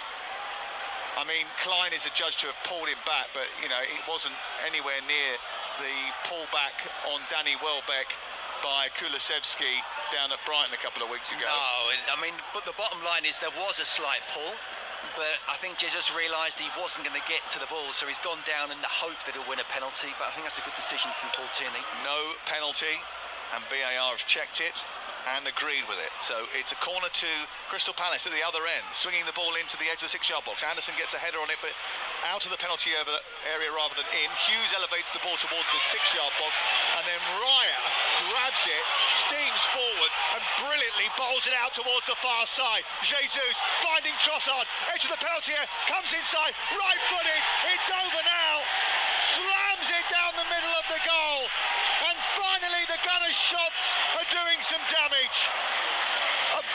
counter-attack, with the goalkeeper releasing the ball so quickly, so swiftly and so precisely that Jesus could canter into Crystal Palace territory, pick out Trossard, who could take the ball on his right foot, come infield and smash it high above the head of Henderson, and it's Arsenal 3, Crystal Palace 0. Well, he may not get the assist, but at David Raya, a lot of credit goes to him. A good catch and looking straight away to get the ball out to Gabriel Jesus, who takes a couple of touches and again puts the ball into an area. Trossard, I'm thinking, well, if he doesn't take it first time, he'd better score. But he's showing a lot of composure by doing that. It was, I'm not sure who it was who fell over there. It was Nathaniel Klein. And by just coming inside, he's 12 yards out. He's given Henderson no chance whatsoever, and that's, again, we talk about quick, incisive play. Possible offside? Oh no! Could you imagine if that goal, which was a thing of beauty, was given offside? No. Surely not. At first glance, it was a no. We're looking quickly here. It's a no. Surely it's a no. It's got to be a no. Yeah, he's onside. Come on. We're having a replay. It's the ball from Jesus into Trossard. Yeah, there you go. There's the signal that all is okay. We don't want to lose goals like that. I don't think that was even close, to be honest with you. Obviously, you've got to check it, and it didn't take long, thank goodness. And that's a really good goal from Arsenal, and that's what you want. You know, but it came from Palace obviously trying to go for it themselves and being too open. Yep, it was a brilliant take. That's the first thing. He grabs it superbly, David Raya, high above the heads of everyone from the corner. Takes it out of the sky, then bowls it out with expert precision into the path of Jesus, who's already starting to fly forward over the halfway line. And then it's about the ball into Trossard. Is it going to be good enough quality? It was. And then he took the touch infield to set himself and then made no mistake. And it's a terrific goal for Leandro Trossard, who has had a habit, or did especially early in the season, of scoring goals. Here they come again down the left. Trossard trying to create another one. Gets it to Ødegaard, far post. And then Jesus with an effort, which is blocked by Guehi. There was an offside flag up in the early part of the move anyway. And it's going to be a free kick to Crystal Palace. But, you know, if Arsenal now can put their foot on the accelerator and power away from Palace, then they'll be a lot better for it, I think, with the game against Nottingham Forest. And then a huge match here in 2 weeks' time. And we'll be here for the Sunday session for that. Liverpool are the visitors. That is an absolutely massive game, but they quite simply, well, they had to win today, which they're going to, and they have to beat Forest away as well. They have to send that statement, Sam, just psychologically. They're not just nicking games, they're playing poorly. The second half, they've really stepped it up. It was a really good goal. I still think from a Palace point of view, you're disappointed. You put the cross in, the keeper's caught it, he's thrown it out, and it's now 2v2. How can that happen? But yet Arsenal were superb and clinical in every single bit of that move, from Raya to Jesus to the composure and the finishing of Trossard. Arsenal 3, Crystal Palace 0, and Arsenal have started the second half, I think, the way we expected them to begin the first half, and they've come off better as a result. Oh, Trossard's just got a little whack from Klein there, and he's given the ball away, and Lerma has found Mateta, edge of the box, trying to turn away from the attentions of Gabriel. He funnels it back to Lerma. It comes to Eze on the edge of the area. He then is fouled by Gabriel Jesus, right on the edge of the box. It's going to be a free kick. Well, it's a silly foul. I think that's almost an adrenaline rush from Jesus. He's going for it, he's pushed him, he's got nowhere near the ball, and he's pushed him over. On the edge of the box, it's going to be difficult to sort of whip it in top corner from there, but it's just a silly foul on the edge that you don't need to give away. And Leandro Trossard getting the 7th goal of the season for him. And Henderson and Gabriel, the other goal scorers, the own goal from Dean Henderson, eventually awarded after a Gabriel header. And that's where we are at this moment in time, 63 on the clock. On TalkSport. And Eze's lining up yet another free kick. There is a draft excluder in Martin Ødegaard, who's just behind a 4-man Arsenal wall. He steps up, rifles it straight through that wall, and it's a good save by David Raya, who has to thrust it up into the sky and put it over the top and away for a corner kick. Well, Eberechi Eze has been Palace's best player by a million miles today. And yeah, it kind of went straight in the middle of the goal, and Raya has to be saving that. It's a good strike, kept it on target, made the goalkeeper make the save, but if you had 4 or 5 Ezes, then you'd have a team on your hands. But unfortunately, Palace don't. Well, that's one of their issues, isn't it? You know, we know that there's been a lack of quality, but without Elise in the team as well, and relying on one of their top stars, it's always difficult. Eze towards the far post. Hughes with the volley on the edge of the 18-yard box. Klein stops Jesus from escaping at rapid speed, but then the ball bounces to halfway, and Anderson will get it back to his left fullback, Tyreek Mitchell, and they'll bring the ball out. I made a small case in the first half for it not being all about signing a striker, which was the problem that cost Arsenal sort of goals. It was other issues. And I just wonder whether or not those other issues are probably more in evidence today than before, in the fact that we've seen those extra touches around the box in the first half, less of those in the second, and quick fire direct attacks, which they don't do very often. You know, it's one of the things that they can be really good at, those quick fire attacks, and we've seen that in this second half, and they've profited from it. They've given away a corner here, and they're moaning about it because they think it should be a goal kick. Yeah, there's no doubt about it. They've been more incisive, they've been quicker, they've not been playing or taking that extra touch. And I'm sure that's something quite clearly Mikel Arteta has said to do in the second half, and it does look so much better. Palace have surprised me the way they've tried to really push forward and press at times, spacing behind. Eze's delivery from the corner is deep towards the far post. Anderson was trying to get above Saliba. It drops over his head and runs out to the far touchline. Will Hughes has it. Crystal Palace coming forward. They've got to show some intent here, Crystal Palace, because they're 3-0 behind, and as they send the ball into the box, it's half cleared. It comes down for Schlupp, who doesn't at all get any poise or venom behind the effort, and it's easily away by Rice to halfway. And because they're showing a little bit of aggression, trying to get forward and push men up the pitch to try and get on the score sheet, there is that ability for Arsenal to counter-break and do so at rapid speed. Yeah, Palace do have to be careful now. They're 3-0 down. The game is, no Palace fan would want to hear that the game is lost, but it is from a realistic point of view. They've got to be careful by being a little bit naive and going for it. They could be done by 4, 5, 6 here. Gabriel shrugging off Jeffrey Schlupp, who pulls him to the floor and eventually gives away a free kick for Arsenal.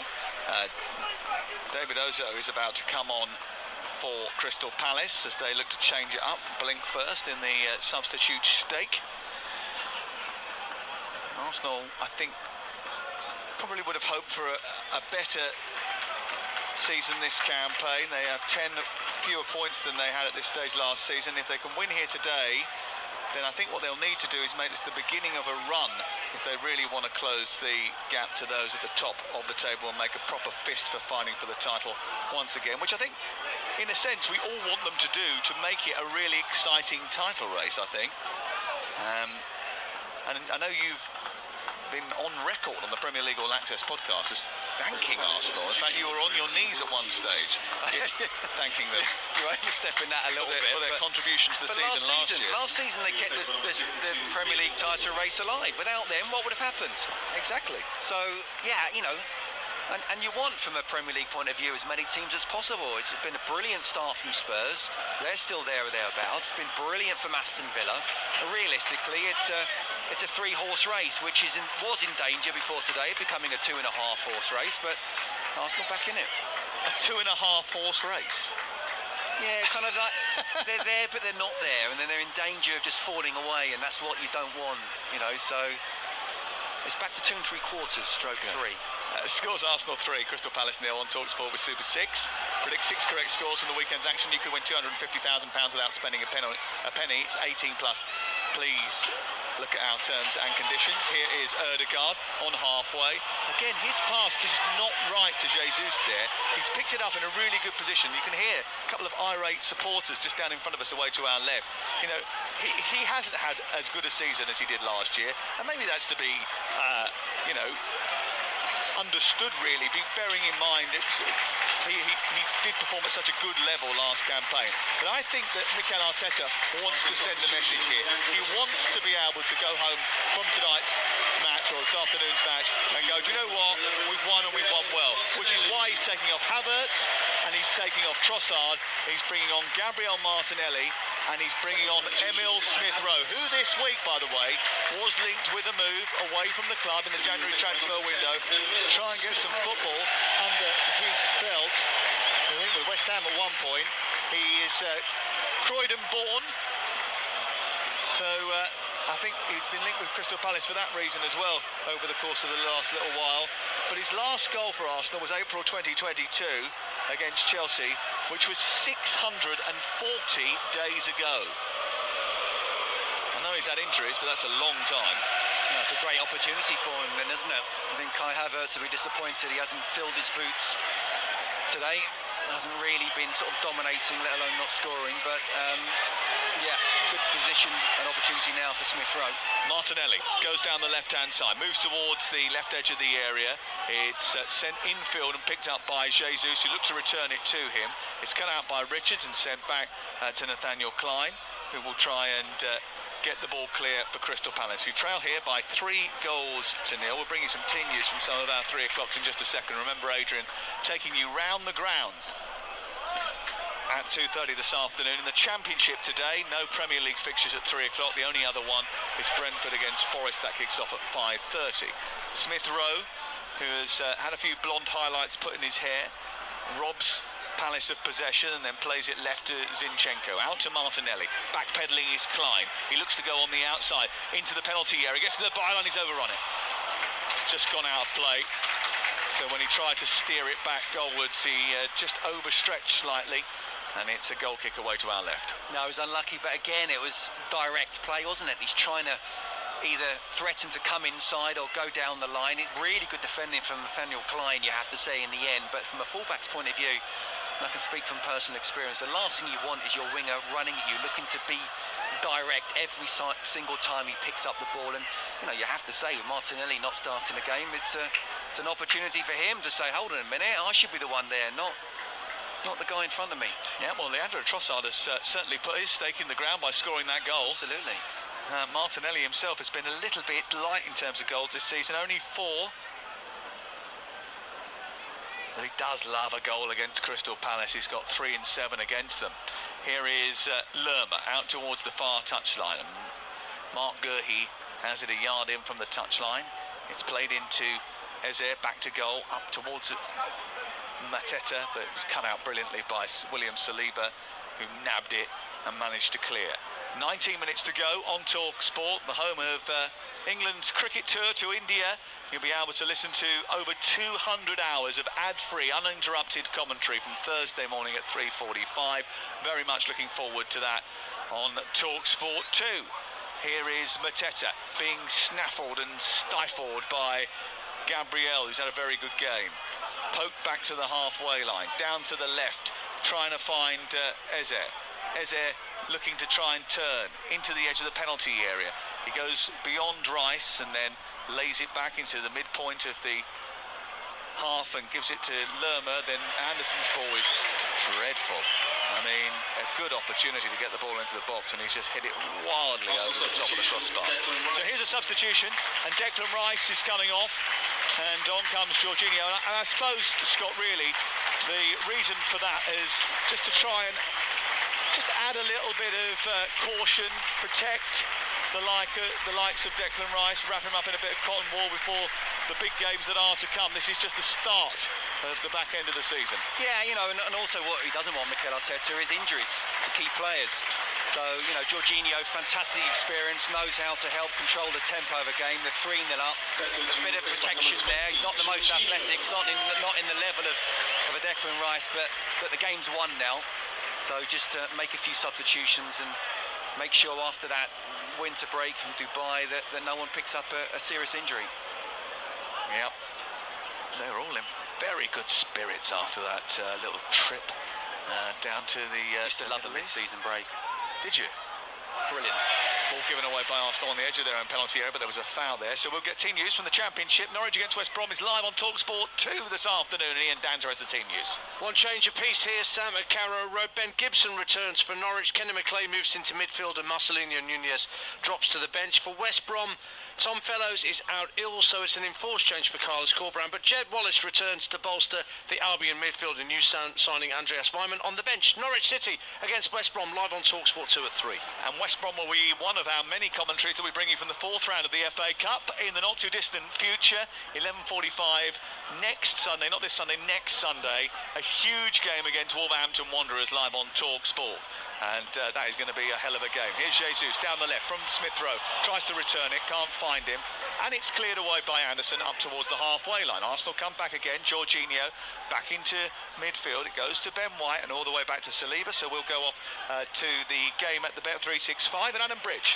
Haksabanovic is out and down to the bench for Stoke. Junho returns from injury to replace him. As for Birmingham City, 2 changes from the draw against Swansea last weekend. James Obakuna start, replacing Hogan and Long, and loan signing Dazelle is amongst the substitutes. At the Bet365, it's Stoke against Birmingham City. Here is Jorginho on to Jesus, trying to feed Smith Rowe. Couldn't quite take it in his stride, but Saka's got it back to Ødegaard inside the box, trying to wriggle away from the grasp of Mitchell. Comes back to Saka, who shoots left-footed over the bar, and it goes out for a goal kick away to our left-hand side. Having fun now, aren't they, Arsenal?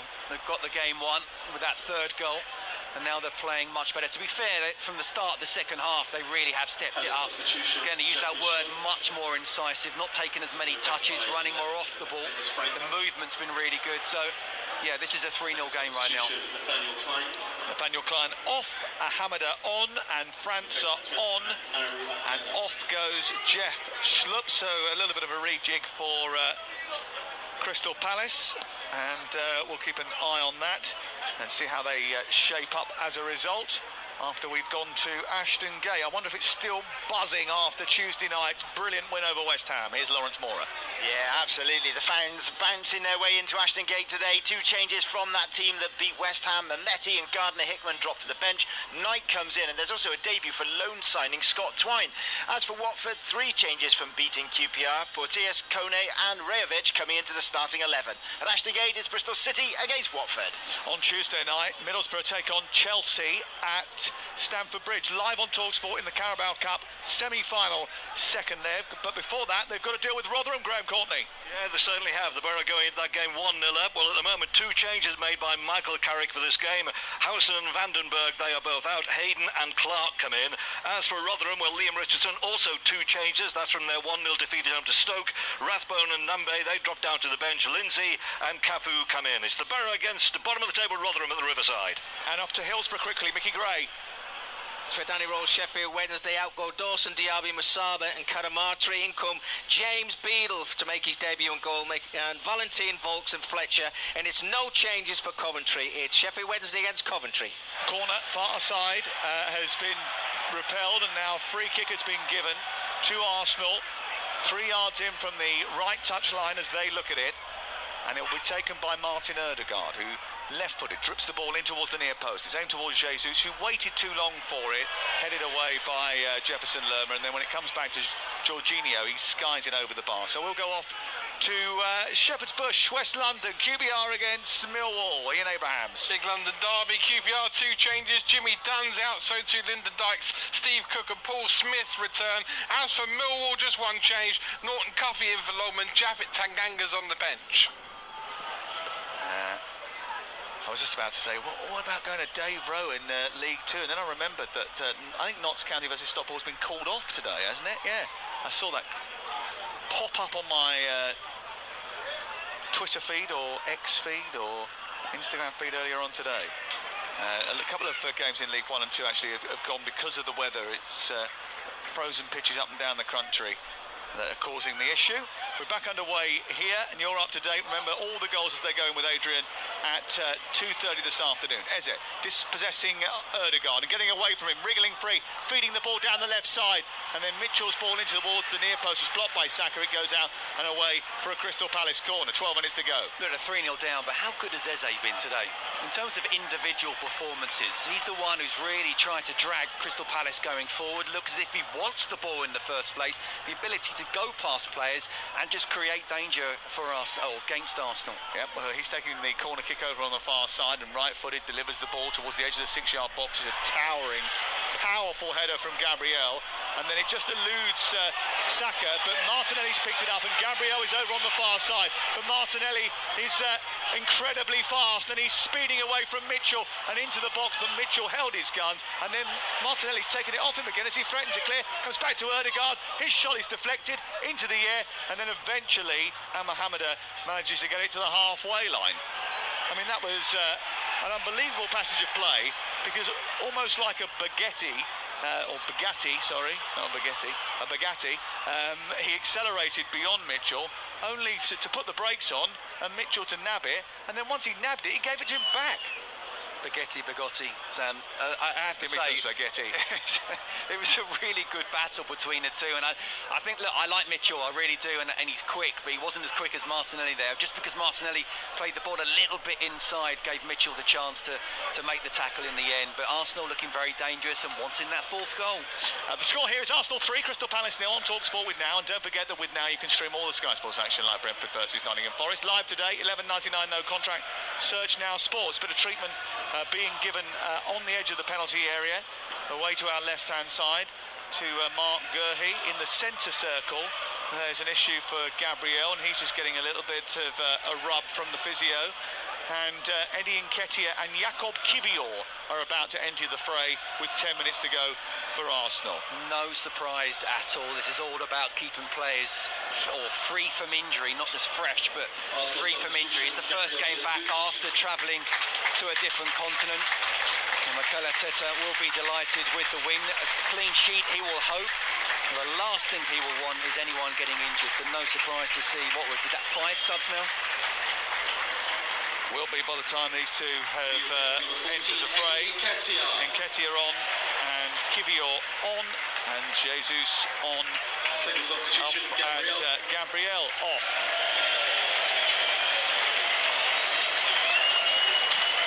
I wonder how Roy Hodgson's going to be viewed after this game. A 3-0 defeat, couldn't get worse between now and the end for his team. I mean, he protected Ezer by taking him off with 25 minutes to go up at Goodison Park. Yes, you're right, he has been the most impressive player on the pitch, but even when he is the most impressive player on the pitch, they're still going to go home with absolutely nothing. So therefore, is he justified because Ezer has produced the performance that he has, or was it a forlorn task anyway, because even with that performance they can't do anything here? Yeah, no, I don't think he was justified personally. I think you're talking about an FA Cup game, you're 1-0 down, you want to try and go for it. Yeah, of course, you know, looking ahead to Arsenal, you want your players as fresh as possible, and you can't go thinking, well, we're not going to win at Arsenal. You can't have that mentality at all, but they weren't going to win at Arsenal, I'm sorry. So you just have to try and, the game that you're in at that particular time, see if you can. One goal, one bit of brilliance in Meze, and we've seen a bits of brilliance here today.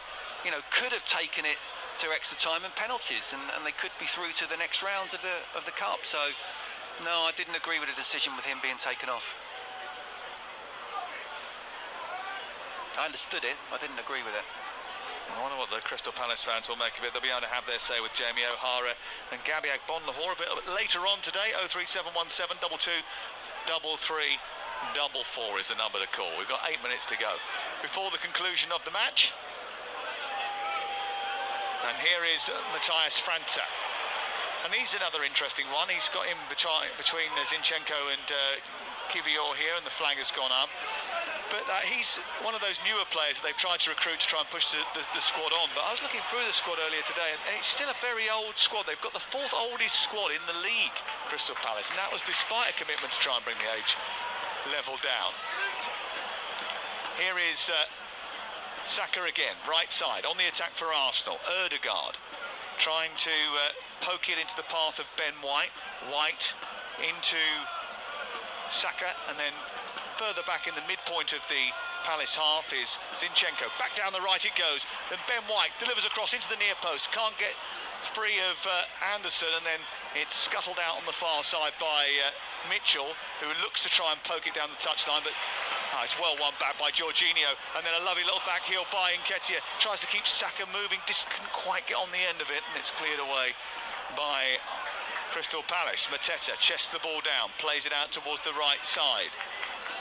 No Odsonne Edouard used today by Crystal Palace. I'm a bit surprised about that, especially maybe after the work that they were asking Mateta to do, and it wasn't like he was a massive thorn in Arsenal's side in the game.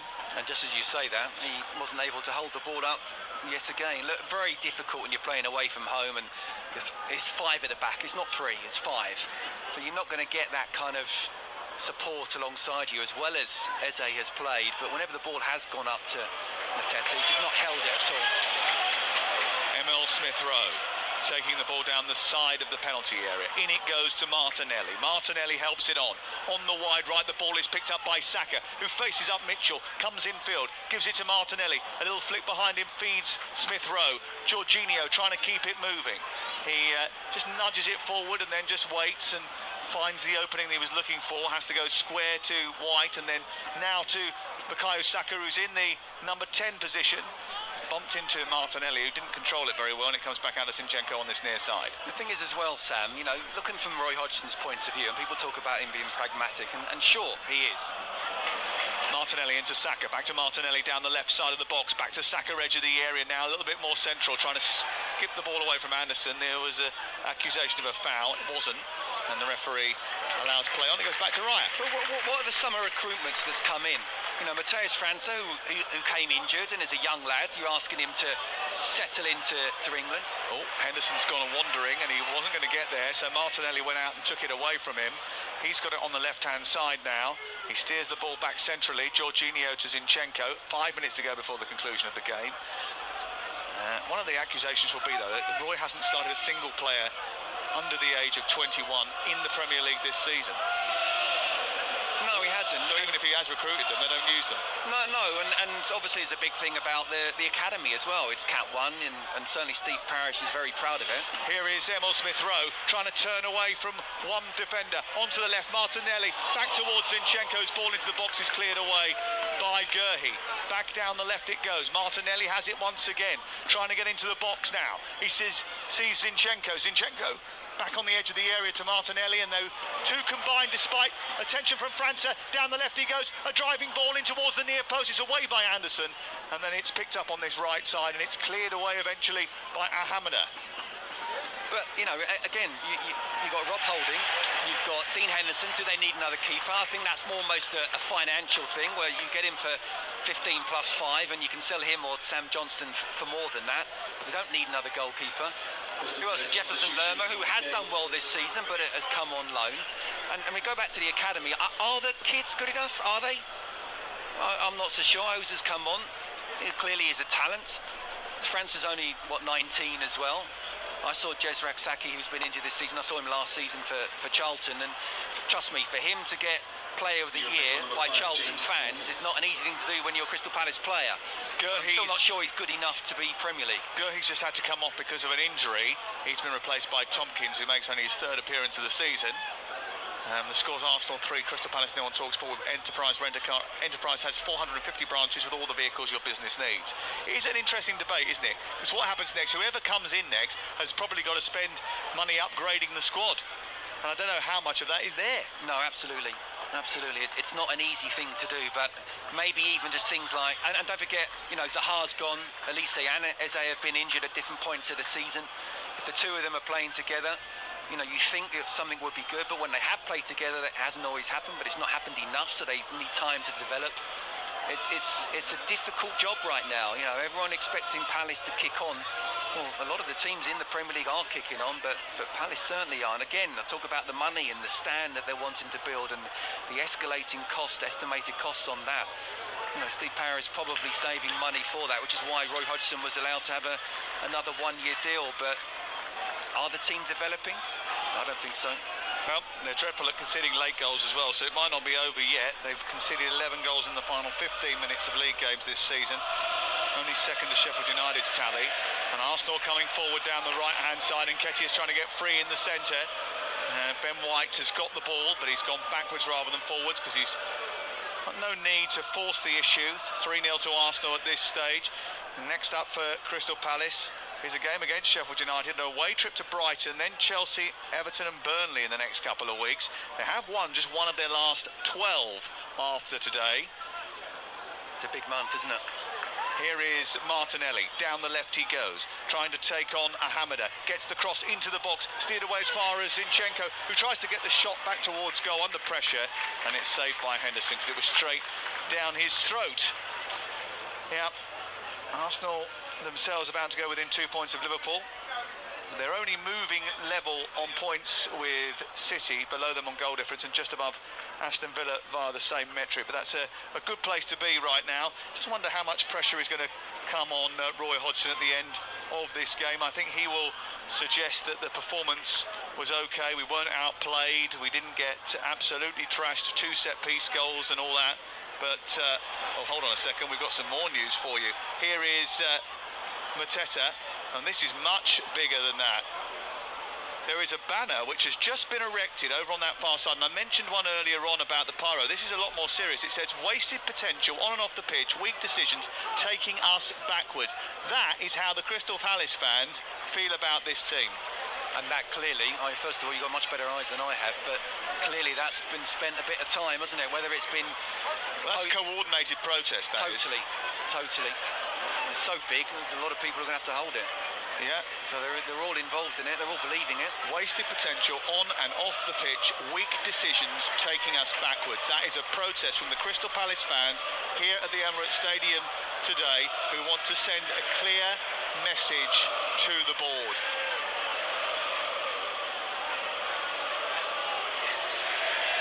Up half their travelling with contingent. Well, it's not a laughing matter. It's not a banner. It's a sentence, isn't it?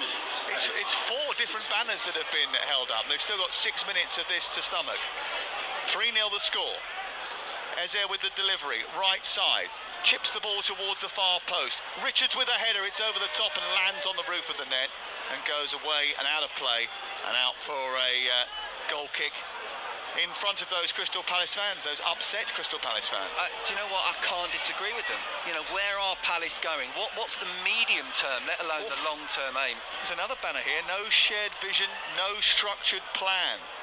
I mean, this is now, there's another one that's gone up in the middle of the Crystal Palace support. So this is a coordinated campaign that the Crystal Palace fans have picked up on, and they are making their feelings abundantly clear. And of course, one of the major shareholders wants out. Mateta over on the far side for Crystal Palace, trying to add a little bit of life towards the set. And in the second half, really, they haven't really shown that much in terms of ambition. It is literally all falling on the shoulders of Eze. I don't know how much of that you put down to retention of players, recruitment of players, and how much you put it down to the tactical plan of the manager. Mohamed has just miscontrolled the ball on the near side. He's gone out for a throw, but surely he's going to be the one in the firing line, because he's the one who at the end of the day carries the can for performances. Well, you're not going to sack the players, and the board definitely aren't going to sack themselves, so who's the one most liable to go? I still don't think, listen, to lose against Arsenal, whether it be 3-0 or 1-0, I think that can happen. It's not about today, is it? It's about the vision going forward. And they've been in the Premier League for 11 seasons. This is the 11th season in the Premier League. You know, the best run in the top flight prior to that was 4 seasons. So I understand wanting to protect that and make sure that income stays. But we did it in midweek on the Premier League All Access podcast. Look, they're not going to get relegated. It's going to be almost impossible for them to do so, unless they lose every game between now and the end of the season, really, because of the points deductions of other teams and because of the poor form of others. Well, absolutely. I mean, we talk about Luton making a fist of it, but they still have only got 16 points after 20 matches. So if you're a team that's not been promoted or not had points deduction, you go down. Here is Nketiah, played in by Ødegaard, edge of the area, trying to get away from Tompkins, who does well, puts his body between ball and man and turns it away from Nketiah.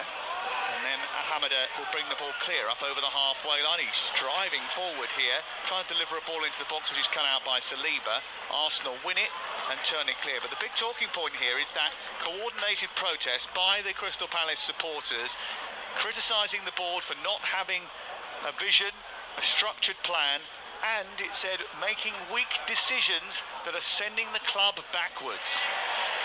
Well, that surely must be aimed at giving Roy Hodgson a one-year contract. What does that mean? Here is Nketiah down the left into the path of Martinelli, who can finish it here, and he does, right-footed into the bottom corner. Gabriel Martinelli off the bench to score a fourth goal for Arsenal, who after a dismal December are calling time on dry January. Arsenal 4, Crystal Palace 0. Well, I tell you what, that's what you want from your subs, and that's what he would have wanted as well, Martinelli. He's seen the...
in 2018 to 2019 during Roy Hodgson's first spell as manager. So, you know, already they're on the back foot. As you say, there are teams around them who will be potentially deducted points. There are teams that are being drawn into it. Brentford or another team that could be pulled into this relegation battle as well. Are they in it? Could they be in it? Well, look, the table will say at this moment in time they are in it, but as Sam rightly said, you know, with other teams and Everton maybe having a double points deduction, and Nottingham Forest, I'm pretty sure they will have a points deduction. With Luton, and greatest respect to them, Burnley and Sheffield United, if Palace were to go down, this would be one of the worst seasons. You know, it can't happen, and I don't think it will happen even with Roy in charge, but again, it's about what are Palace for next season? What's the aim? Yeah. What's the vision? As I say, I'll go back to the academy. The academy players, I don't think are ready yet. They're not quite good enough. People might say, well, you know, throw him in. Well, he can't afford to throw him in right now because the table says what it says right now. Yeah. And then about the money being spent, I'm sorry, they haven't spent a lot of money. They haven't got a lot of quality. Zaha's gone. Elise and Eze at different times have been injured. So therefore, okay, let's play nice attacking football and lose by 3 and 4 each week. That's what Roy will be thinking, but the Palace fans want to see a little bit more than that. And again, I do understand it's been over a decade in the Premier League, and they're not even standing still. They are going backwards at the moment. Yeah, they are, and this is exactly why the Palace fans are so disgruntled. And you know, they made a change last season with Patrick Vieira. They looked like they were going in a different direction. They're only to bring Roy back in again, then to give him another year extension. It's all very short term, and I think that's what the fans are most upset about. There's no style of play. There's no kind of discernible style of play that you can see, anything that's recognisable. They don't have quality players who are going to make a difference other than Eze, and we know that Olise is injured. We know that Jordan Ayew's out at AFCON at the moment. So there are, and Doucouré as well, and there are some, you know, some influential players in this side, but not enough, because we saw what happened when Arsenal brought players off the bench. And you're right to say that we're not going to judge them on this particular game. This is a decline and a kind of malaise, if you like, where they're just standing still. We are in January and Palace have nothing to play for other than trying to avoid relegation, and that shouldn't be the case. Again, you know, I look at Crystal Palace and you know, my club Charlton really, and they'd love to be in that same position. So there are positives, the fact they're in the Premier League, but that they are going backwards. And if they weren't lucky with the season that they're having, with points deduction going on, and you know, teams struggling to make that bridge, that gap between the Championship and the Premier League, they would be banging it, Resh. They really would. Yeah. 21 points at this stage of the season is not good enough. And where I've kind of said about Roy hasn't been given support, I do think we need to see a little bit more of a pattern of play. You know, I think he's tried a little bit of the high press. I'm surprised to do it Arsenal away, because the high line they can just exploit and behind, but high press, so three at the back. He's kind of tried a couple of things wrong at the moment at Crystal Palace, and the board certainly need to sort it out. Not great timing for Roy that Graham Potter turned up today. Obviously, Steve Cooper is also out of work as well. I think the rumour mill will go into overdrive in the next 24 hours. Yeah, and certainly the fans making their voices heard today, because as Sam was saying in commentary, that is a coordinated protest. They came here prepared to tell the board exactly what they thought, and they absolutely did that today, loud and clear. What about Arsenal then? Because they have got that win that they really needed. They're right back in the title race now. They've moved up to third from fourth. They're level on points with City, Arsenal, Villa as well. Sorry, they are Arsenal. They're level on points with City, who are in second, and Villa, who are in fourth. City do have a game in hand on them, as do Liverpool as well. But what they've done is they've stopped that bad run. It looks as though that mid-season break in Dubai has really worked to an extent. I mean, okay, they played aside Crystal Palace, who didn't offer very much and were very toothless in terms of offering any kind of alternative or any sort of a challenge, but they've got the job done, and that's what they've been doing this season. They've got the job done, and how important is it that they did that today? They stopped the negativity. I always expected them to win this game, and if they didn't, then they would have been in trouble, really. But they've stopped any negativity, and to win by 5 now, they can go home and they can say, yes, we're bang on it again. They should beat Forest. They have a massive month coming up. That game against Liverpool really is going to be very, very big. West Ham away. They've got Porto in the Champions League, and then Newcastle as well. February, a big month. They'd stopped scoring early goals. They got early goals today. That allowed them to counter-attack second half, and they scored 3 goals by that method. So, you know, it gave them a bit more freedom, didn't it? Getting on the front foot early is going to be important for them. Yeah, absolutely, and they did that today. They still wouldn't be my choice for winning the Premier League right now. Yeah. I didn't think they showed enough in terms of performance, but that's a very good win. That's an incredibly good win for them, and we're going to now pick our man of the match with Enterprise Rent-A-Car. Man of the match on TalkSport with Enterprise Rent-A-Car. Whatever the mission, home or away, Enterprise helps over 120,000 people every day. Scott Minto, who are you going for? Well, I mean, you can have a player who's lost. Maybe not by 5-0. I think Eberezer was up there, but I'm not going to give it to him. Martinelli came off the bench, got 2. Trossard got 1. Yeah. But I think those first 2 goals were very, very important to settle any nerves. And in the first half, that they weren't playing particularly well, Arsenal. I think Gabriel, to get the goal and assist, he will want 2 goals, Resh, but it's been given to Dean Henderson, hasn't it? But I think that was very important. And just generally his performance, I think, in that back 4 was very, very good. I'm giving it to him. He's become so reliable, hasn't he? And now he can convert the corners as well. He missed out. He lost a bit of his class when Saliba got injured last season, and I get the feeling that if that happened again now, he would step up and be that senior centre-half. He's playing better this season. They are certainly playing better with him as well. That was our man of the match from today's game with Enterprise Rent-A-Car. Man of the match on TalkSport with Enterprise Rent-A-Car. Enterprise has vans of all shapes and sizes. So if you've got a plan, we've got a van. So it's been a momentous day here at the Emirates, really, as Arsenal climb back to 3rd in the table. They're level on points with Manchester City, 2 behind leaders at Liverpool.